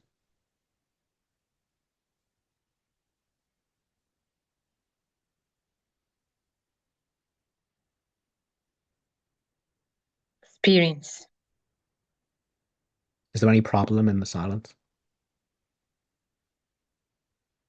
No, Is there a you in the silence? Or does that require no, the noise of thought? Okay, so there's no you. There's just this silence. And yet, this silence isn't oblivion. This is radiant nothingness. And the mind will come in and tell stories, but that's not you. So tell me about this nothingness, this peace, this silence. Tell me about it. Um, has it ever been wounded? no, Was it born? Will it die? no, No. If this is what you are and this is what I am, can we die?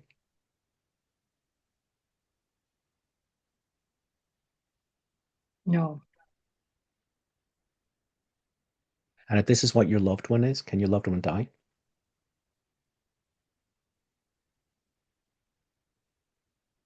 no, but I won't see the person anymore.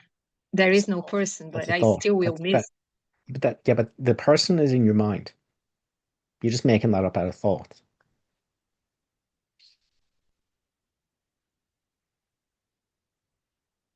So can you find the self you think you are without thought? No, So if the self, the separate self you have taken yourself to be for decades, if that doesn't exist separate from thoughts, is it real? no,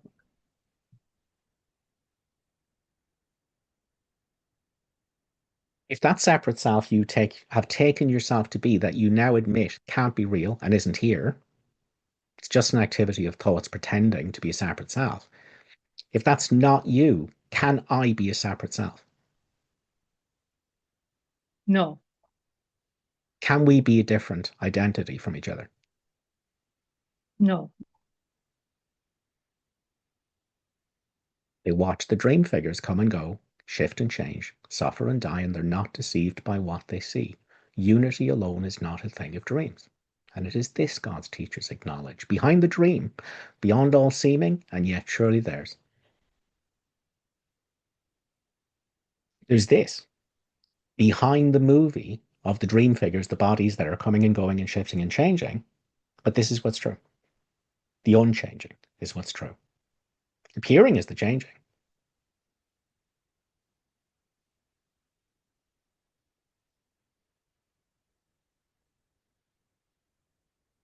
So you already are this perfection.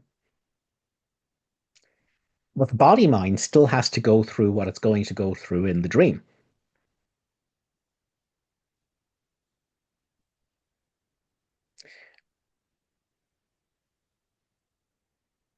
But it's not you.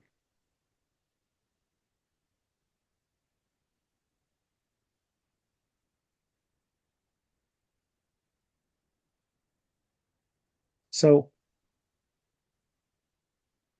what is the body and the mind when you're not interpreting it?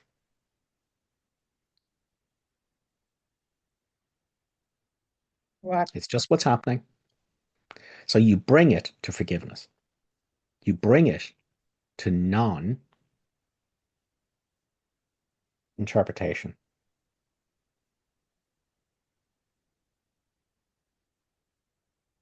The conditioned mind is doing this.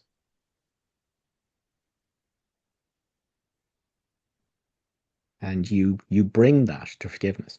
You bring that to non-interpretation.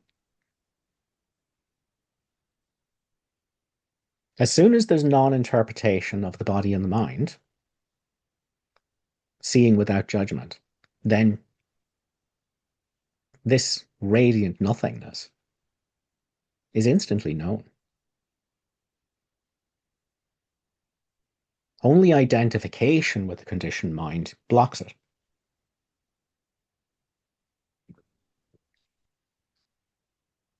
So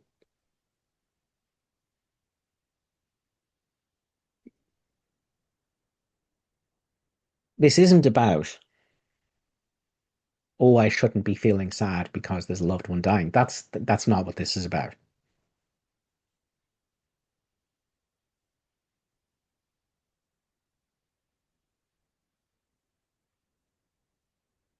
So you know what you are, you know what your loved one is, but there's still the conditioned mind and its dreams, and you bring that to the right mind. You bring the mad mind to the sane mind. You bring the interpreting mind to non-interpretation.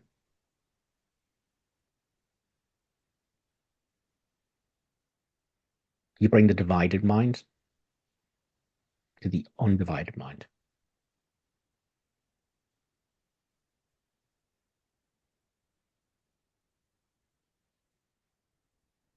And what we find with this non-judgment, non-interference, non-opposition, non-fixing, non-doing, this forgiveness, it's like a bucket full of muddy water. That's that mad mind.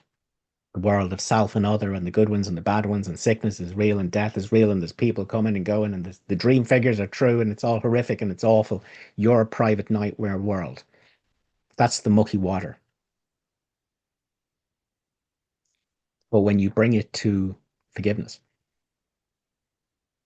non-interpretation, when you're leaving it alone, but you're not calling it me, you're not pushing it away, and you're not grasping it. whatever madness is going on there in the ego thought system and all the emotions. When it's brought to what will not agitate the bucket, what will not push the bucket or pull the bucket, what lets the bucket be,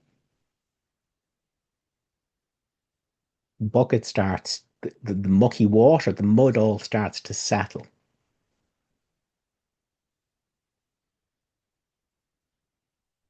separate out, all the heavy dirt dropping, and the water is clear.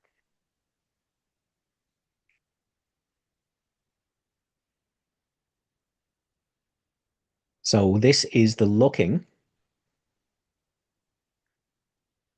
which seeks to change nothing, but ends up changing everything. Because that muck in your mind will settle. The conditioned mind has a momentum.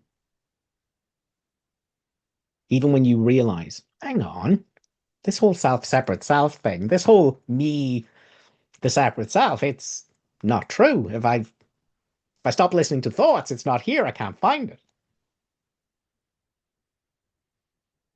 But the conditioned mind still has its own momentum. So what? You bring that to forgiveness.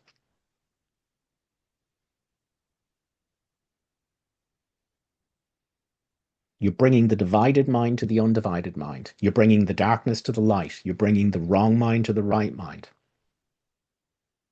That's the course's way.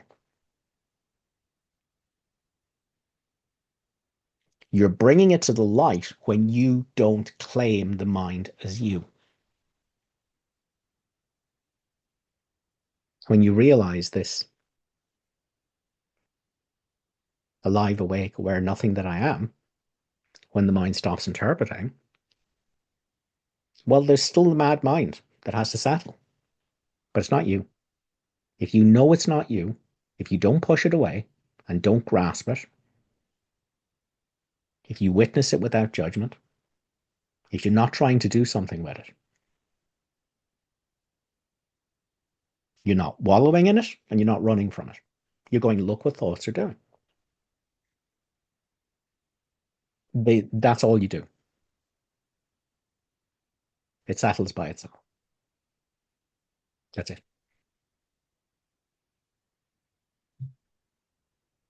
So just notice how your mind is going.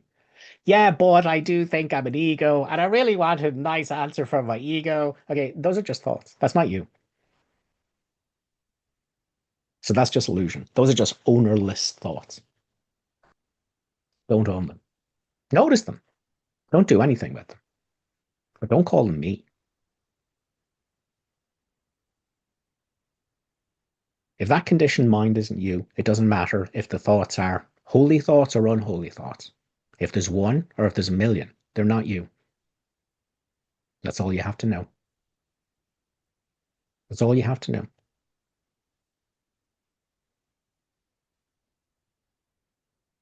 Thanks, Amanda. Jessica, Hi. how are you? Um, I'm good. I'm good. And I know that I wasn't born and I won't die, and neither will anyone else.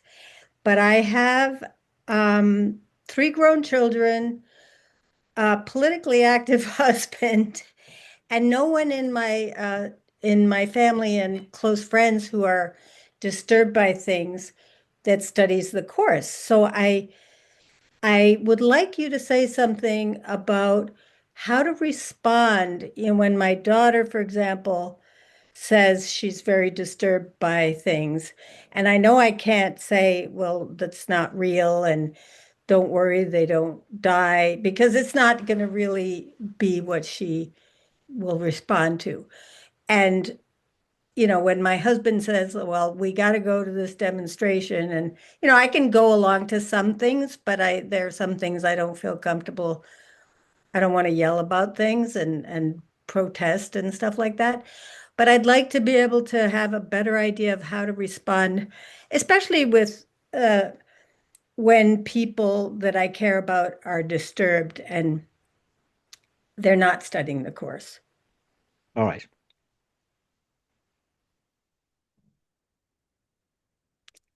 Chapter 9, Section 3, Paragraph 6. You cannot correct yourself. As long as you think you're a me, how the hell are you going to be a help to anyone else that thinks they're a me? If you think you're a separate self, how the hell, and you can't fix that in yourself, if you still think you're a body, how are you going to reassure somebody else? So is it What if I possible then, don't think I'm a body?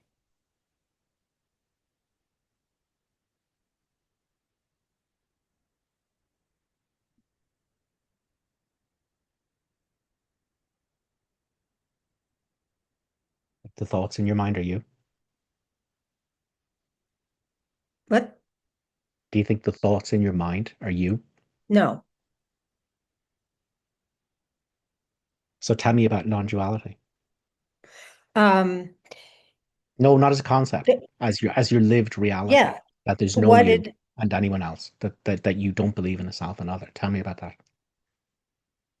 it's just complete love and energy, love and energy and and oneness, togetherness, completeness, wholeness.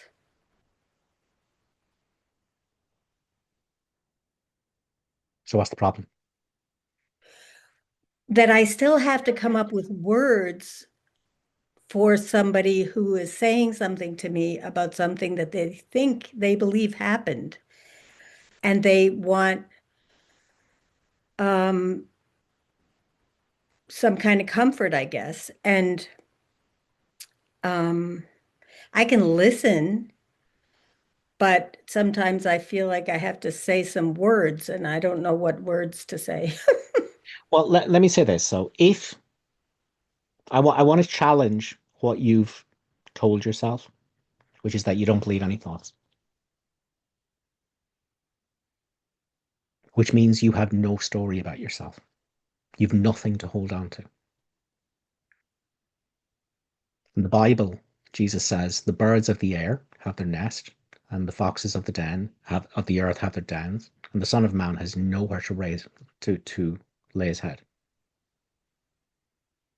So when we are awake, which means the mind has stopped interpreting, there is nothing to hold on to. Nothing. There's no self. And yet, here is this radiant nothingness, shining as the whole world.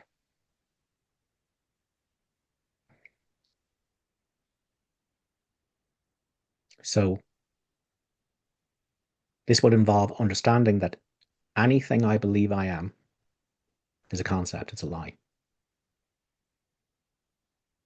Any thought I possibly ascribe to myself is a lie. Any attempt to know what I am with thoughts is a lie. It's a trap.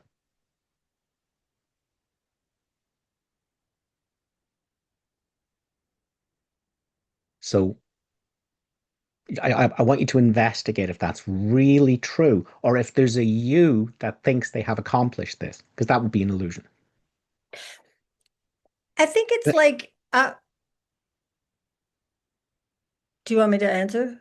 Yeah, Okay. It feels like I'm sliding in and out of it. You know, sometimes I get caught into the thoughts and think they're me or the body or the pain is me. And then I remember who I am and it fades, but then it comes, so it's sliding in and out. fine. So it is in the beginning, it's glimpses. So it's like walking in and out of the illusion of being someone. Um, yeah, so that's true. But let's finish this quote. This is from the Course in Miracles. This isn't from me. You cannot correct yourself. It is impossible then for you to correct another. Yet you can see him truly. because it is possible for you to see yourself truly. It is not up to you to change your brother, but merely to accept him exactly as he is. His errors do not come from the truth that is in him. Doesn't matter what he believes. He is the awake nothing that's everything. So it doesn't matter what conditioned nonsense he's identified with. That has nothing to do with what he is. So none of your thoughts or feelings about who you are have anything to do with who you are. None of your brother's thoughts or feelings about who he is has anything to do with who he is. His errors do not come from the truth that is in him, and it is only this truth that's yours. His errors cannot change this and can have no effect at all on the truth in you. So it's to notice when you have decided that your brother is a certain way and he shouldn't really be like that, and you would like want him to be a different way, and you're feeling a little bit upset that your brother's upset, you've become lost. His I'm errors. not sure. I'm not sure I want them to be a different way. I want to be able to say something that is not going to make them. I mean, I can just listen and I can just love them. But when I'm talking on the phone to my daughter who's in Georgia, I can't just be silent.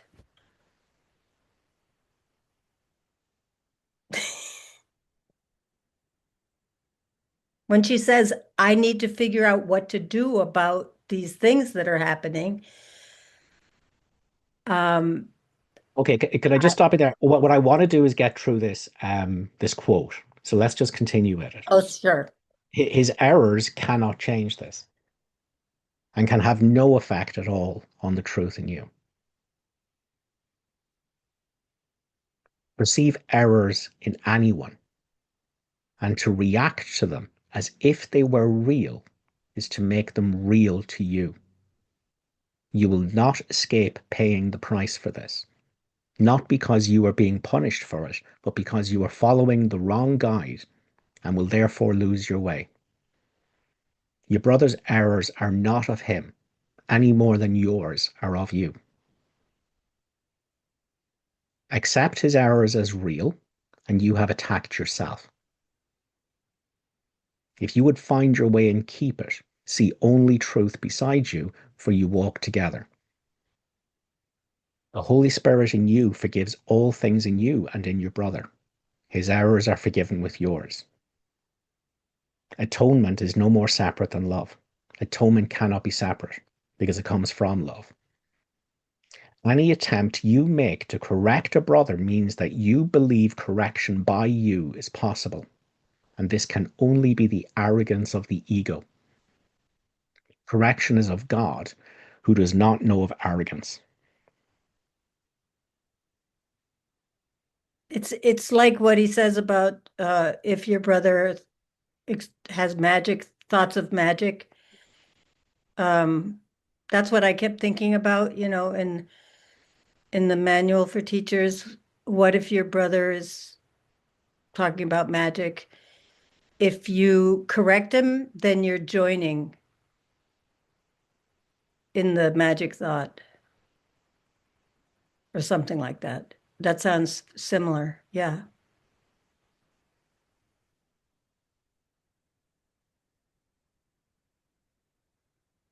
So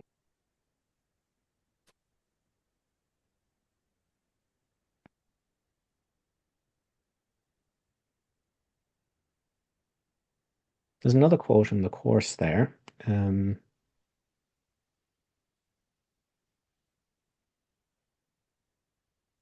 Let me have a quick look here.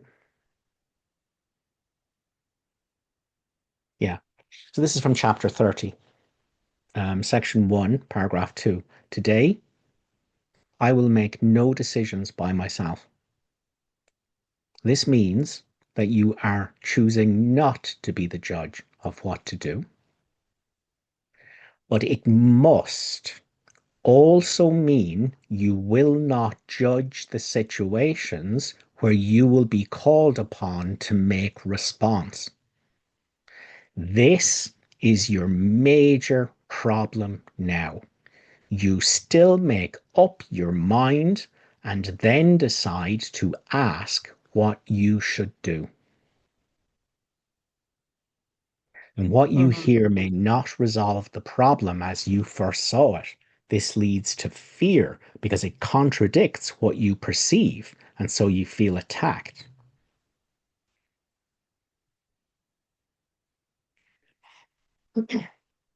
It's not up to you to change your brother, but to accept your brother exactly as they are. The minute you go, oh, my brother shouldn't feel like that, and I think they should feel differently, and I'm going to be the one that's going to do it, and now I want to ask the Holy Spirit, I've decided I need to make my brother feel different than he does, and I want you to tell me how.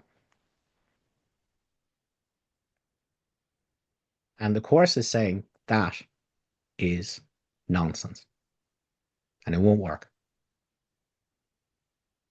It won't work. Another story perfect for that is that Helen was working with a particular client and she felt a little bit out of her league and she was a bit overwhelmed by everything. And so she throws the thought up and goes, tell me what to say to this brother. See, I have decided this brother needs a lot of help. I need to be doing something for this brother. I need to fix this. Like, tell me how I should do it. And the voice says, do not ask me what to say to this brother. Ask for help instead to see this brother through the eyes of love instead of judgment. And then the help of God and all his angels will rush to your assistance.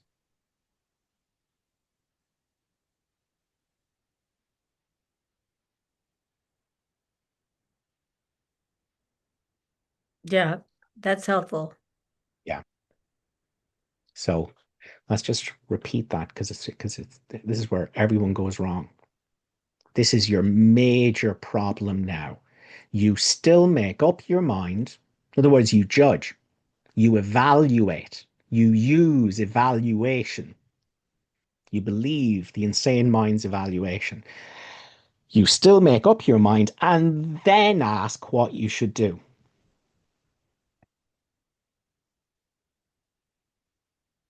This is where everyone goes wrong. Because you see, no one wants to, miracles are everyone's right, but purification is necessary first. Everyone wants to rush into having the Holy Spirit genie.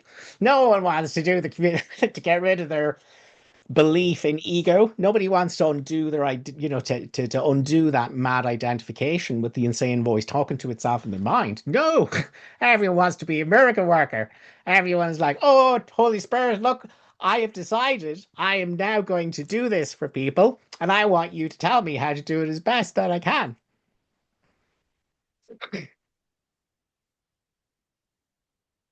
So we judge, we make a decision by ourselves. So, so what the moral of the story here is, and what the voice was saying to Helen, don't ask me what to say to this brother. Don't do that. Don't ask me what to say to this brother. That's not the question. You call to me for help so you can see the truth of this brother, which means you stop evaluating him. You stop saying, oh, this brother is in trouble. This brother's in an awful state. This brother shouldn't be like this. This brother should be different to this. You stop that. Ask me for help to stop that, to stop judging, to stop evaluating, to stop making a decision like that and then going, now that I've decided my brother is in trouble and I'm going to be the holy one that fixes them, tell me what to do. And the voice was going, don't ask me that. Don't ask me that at all. That's not what you asked for help for. Ask me for help to see this brother without your evaluation of him.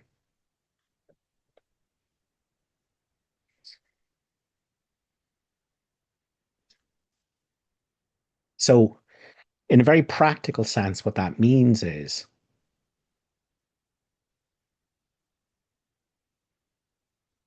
all during the day, you're going to encounter people.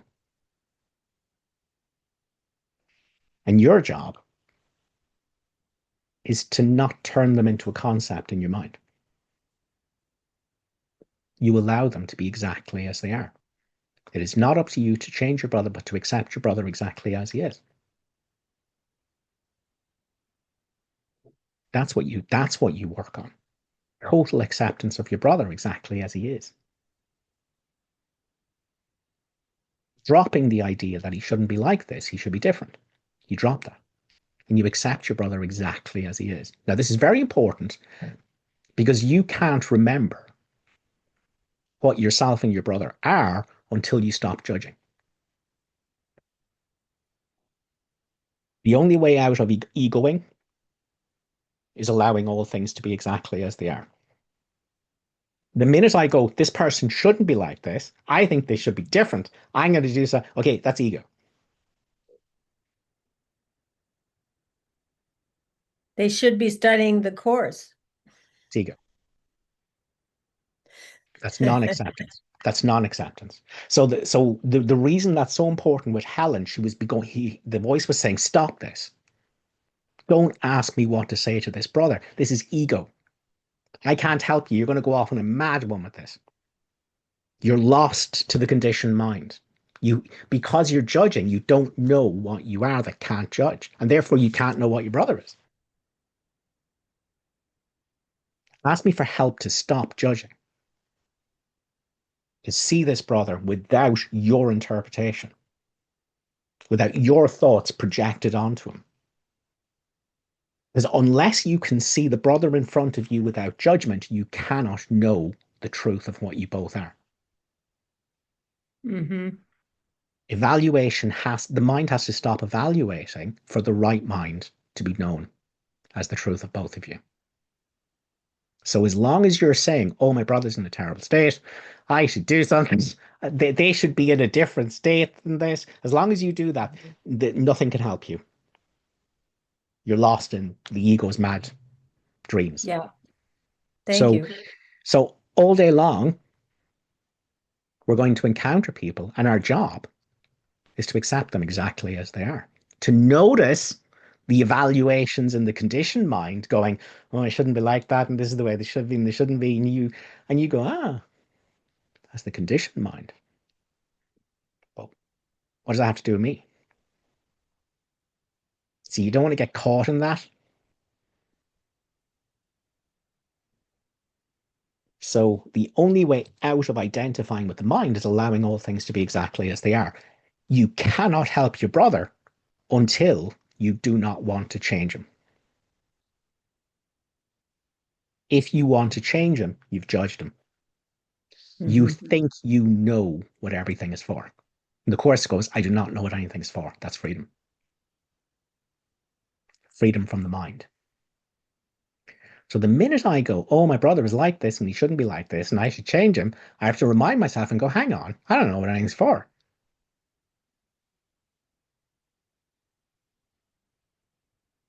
So can I just accept my brother exactly as he is? And can I just notice this insane drive, this egoic drive in me to change him, to reject him, to not want him to be what he is, to want him to be different, to conform to my ego's idea of how he should be as a good ego? Can I just notice that and let that go? And can I just be here?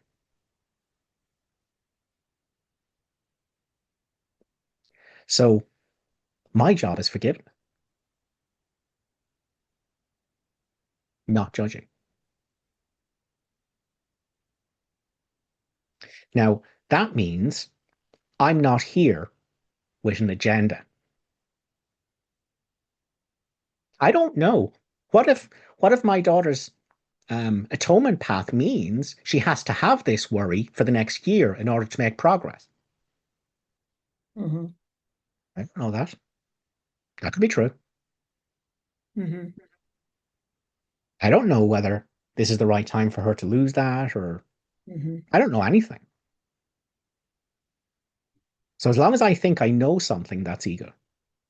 As long as Hmm. there's an agenda, it shouldn't be like this. That's ego. That's judgment. That's evaluation. That's ego. And no guidance will come from this. Okay. Um, so I would simply be with the person without projecting all my egoic conditioning onto them. I would just be present with them in this moment. Um, and I would have no agenda. I would drop the egoic need to change them, for them to be something different, for them to be a happier body. I drop all that. It's all ego. And I just be here with them with no agenda. So, in other words, maybe it's good for them to have these emotions for the next year. I don't know. I know all things will work together for good, but I'm not going to put my oar in. So I'm just going to join with this person. I'm going to forgive this person. I'm going to be with this person without imposing my conditioned illusions onto them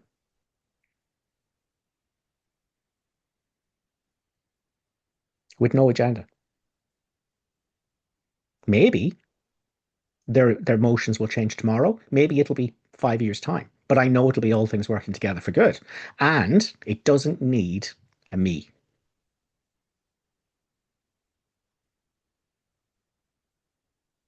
That doesn't know anything. So that's all. Be with the situation with no agenda. Hmm. But from that, and that's a lot already, because you've interrupted the other person's dream. You said you're fine exactly as you are. That's what you've said in your mind, not out loud. You're fine exactly as you are. Right now, in this moment, consciousness is shining as thoughts about fear and worry in it. But it's the light of the world already shining as that. So I have to overlook the illusion to the truth. Everything's fine already, not when a holy ego does something. Everything's fine now in this moment. Even if my daughter never feels better, she's already the light of the world. She may take time to realize that, but she's already saved. And she's not separate. And that's where my peace comes from. That salvation isn't in the future. Salvation is now or never. Everyone already is the one self, the light of the world. That is where my peace comes from. Doesn't matter what they believe, that's what's true. By me knowing that, I weaken everyone else's dreams. And I have no agenda. I'm with this person, and maybe they'll be upset for 5 minutes or 5 years. I don't know what's best. I'm just going to be one with them. I'm going to join with them. I'm going to be here. I'm not going to judge them. And if I'm worried, and I'll ask for help with that. Help me to stop judging the person. And if I have no agenda, and if there's something I meant to say that's helpful, that will just come true automatically. Hmm. Hmm. Yeah. But if I have the slightest agenda, in other words, your Uh, major problem is you still make the decision, I should be the holy ego, I should be the fixer, and then you go, tell me what to say. And the voice would say to Helen, don't do that.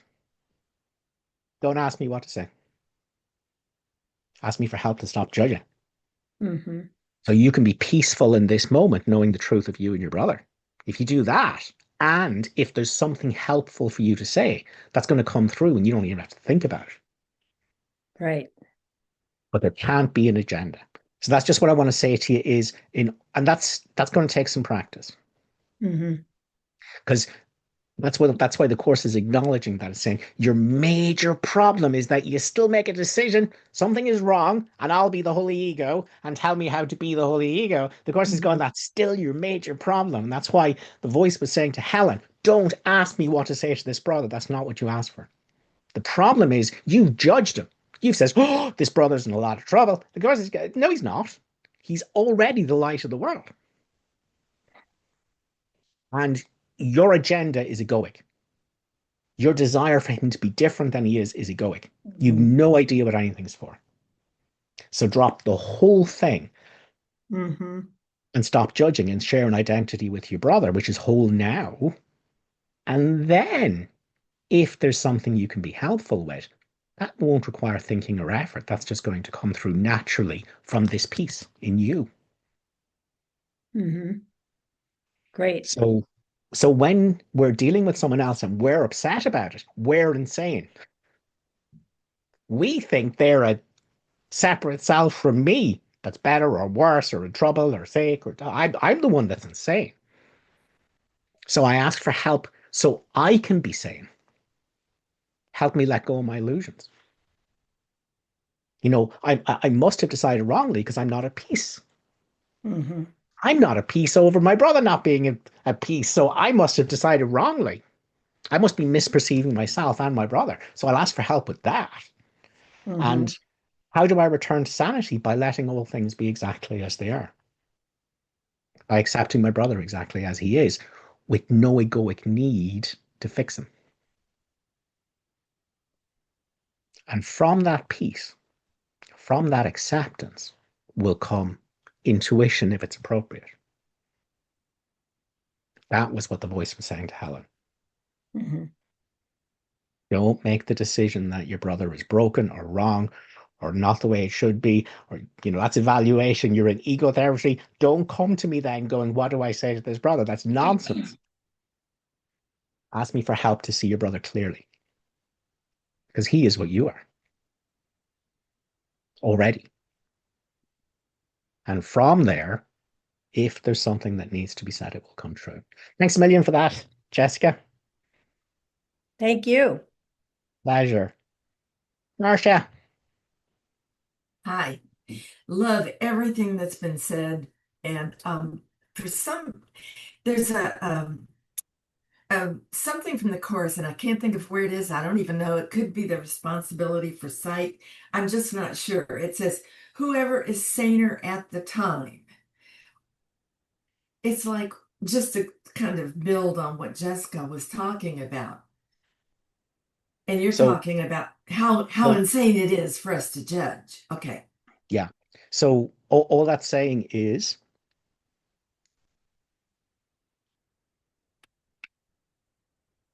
if right now I'm identifying with the conditioned mind, I will be miserable and I'll be calling out for love through grasping and grievances, special love and special hate. That's automatic. So once I dissociate the alive, awake, nothingness, that's everything, and I mix myself with the conditioned mind and go, this is me. These thoughts are me. These emotions are me. I'm the owner of that. So I'm egoing. Once I've done that, I will automatically be calling out for love through special love and special hate, through cannibalism and hatred. Automatically. And what the Course is saying is, if that's the condition your brother is in, you need to be the sane one. He is hopelessly identified with the conditioned mind and suffering and calling out for love. Now, you have to undo the sole responsibility of the miracle worker is to accept the atonement for himself. You have to undo your identification with the conditioned mind to know the wholeness that's here outside of thoughts. The wholeness that's here when attack thoughts stop. The wholeness that's here when evaluation stops, interpretation stops. So can you not judge your brother? Can you accept your brother exactly as he is? Now, by that acceptance and dropping of evaluation, you can know wholeness. You can know the right mind. And now you know this is the truth of your brother with you. Yeah. Now, that alone has refused to share your brother's dream of separateness. And that's the job of the miracle worker. That's the important job done. As a side effect, from here, if there's something you're meant to say, now that you have no Right. agenda for your brother, Right. then love will automatically take shape around the Mhm. needs of the moment. And you don't have to Okay. worry about Got that. it. That's just Yeah. automatic. Yeah. So Yeah. so that's why the course is saying, look, no one's an ego. No one is the conditioned mind. No one is what thoughts tell them they are. Everyone is already the light of the world. The Hmm. miracle worker accepts the atonement for himself. There's no separate Hmm. identity. There's only Hmm. shared identity. Hmm. And then when he knows what he knows that for everyone. Hmm. And so he doesn't share their dream of fear, their dream of concern, their dream of Hmm. being capable of being sick and dying. And he doesn't share that. And by not sharing the dream, you weaken everyone's dream. So Good. that's what's Yeah. asked of us in all situations is don't ask for help to heal your brother. Ask for help to heal yourself. The sole responsibility is for you to get back to the truth of what you are when you stop listening to the mind telling you what you are. Hmm. And Hmm. then once you're there for everyone. You've remembered for the whole world. Yeah. Right. Right. So that's what the Right. course is saying when it says that it's someone who's temporarily insane. The miracle Saying it. worker has to take the role of the temporary sane one Same one. by the Right. miracle. And then that doesn't mean the miracle worker isn't going to go insane himself 10 minutes time, Exactly. right? But each Exactly. time he uses the miracle of non-judgment, non-evaluation, allowing all things to be exactly as they are. Hmm. Hmm. The dropping of Hmm. interpretation. He uses that, the miracle worker, to come home to the wholeness that's here that thought can't touch, Yeah. and to know this is what everyone is with me, this changelessness. Hmm. Beautiful. Um, Yeah. yeah. I get So it. that's again, everyone wants to be the miracle worker, but nobody wants to do the purification of knowing what they are, independent of the insane Exactly. mind. That's the Um, work. but the sole responsibility of the miracle worker is to accept the atonement for himself. The Course says you cannot ask for anyone else to be healed, but you can heal yourself. And Yeah. then you can share what you have with your brother, the truth. I have one more question, real Hmm. quick. Hmm. Um, I was just thinking of this yesterday and talking to John about it, our perceptions of things. And I'm thinking, well, there's no difference between an animal or a person or anything. And I was remembering when you had your butter experience, and then you walked out on the street and you saw a dirty glove lying on the sidewalk, but everything was love. So there is no we, when the Holy Son of God is in that experience of the right mind, I could be looking at I was thinking of a dog like lying in the yard, suffering, injured. And my perception is one of absolute horror. But in my right mind, just like the dirty glove, there's no difference. I see love everywhere. So then I see the dog as not that dog that I judged as suffering. Um, what I'm trying to say is I can step back and be like we were talking about earlier, in this Zoom. When it's all love, you were saying Nisregard said, well, that's your world, that's not mine. Yeah. So when we're in that state, in which I'm not in yet, but I could be at any second when I choose, I don't see a dying, suffering animal, No. or I don't see a brother who's wrong, protesting. I don't see any of that. I don't see war. I'll see it with my eyeballs because I'm still within this, body. Yeah, but But even that's with your eyeballs, when the narration stops, there's a me narration. here, there's Yeah. a dog there, I'm a man, that's a dog, I'm a person, that's an animal. And when that stops, and I understand that's all conditioning, that's past learnings, that's the wild illusion, frantic and distraught with no reality whatsoever. Yes. Yes. Um,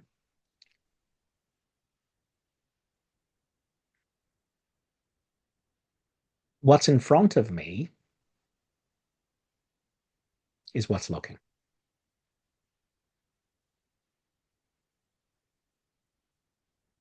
It requires thought to manufacture a story that there's a me, a ghost inside this body, and that there's a ghost inside that dog body, and none of that's true. Mm-hmm. Not even here in the dream. Mm-mm. There's It's a images. projection. There's images. Projection. Yeah. There's images, but everywhere you look is what you are. Yeah. It's Only all thought says projection. otherwise. Only Yeah. thought says otherwise. Only thought says otherwise. So there's two things happen when the mind stops evaluating. Mm-hmm. Um, it's instant non-duality. Okay. And there is no sense of living here. It's everywhere here and here everywhere. Instantly, once the attack thoughts, the evaluating thoughts stop, it's Yes. Yes. instantly everywhere here and here everywhere. Instantly, it's non-duality. Instantly, this Non-judgment. is not a Yeah. world of self and other. Instantly. So if I'm still experiencing that the self and the other, then there's still evaluation. There's still attack Yeah. thoughts. There's still Yeah. judgment. Yeah. But just seeing So it, you know. even in the situation you're talking about, when you're saying, well, I can be this and I can be that, your job in the situation is to remember peace for both of you. And that's all you're asked to do. Okay. It's So very the course is simple. going, and that's what Jesus was saying to Helen. The course is saying, don't you go off on a mad one being upset and ask me how you can fix things to your ego's liking. Mm-hmm. All right. The course is Mm-hmm. saying, ask me for help to remember the peace of both of your true natures, which can't be touched by sickness or death. Right. Right. You Right. you you heal you ask for your mind to be healed. You accept the atonement for yourself, and now you have something to share. Mm-hmm. Okay. Yeah. So you Yeah. remember peace for both of you. That's what the miracle worker does. Okay. That's beautiful. I love it. Yeah. I'll stick Yeah. with that. Yeah. Thanks a Yeah. million, Thank Marcia. you. Thank And you. thanks a Thank million, you. everyone, for your attention. Hope you got something out of today. We will stay in touch in the Facebook group during the week, and we shall do it all again next week. Thanks, guys. Bye bye. Mm-hmm. Bye.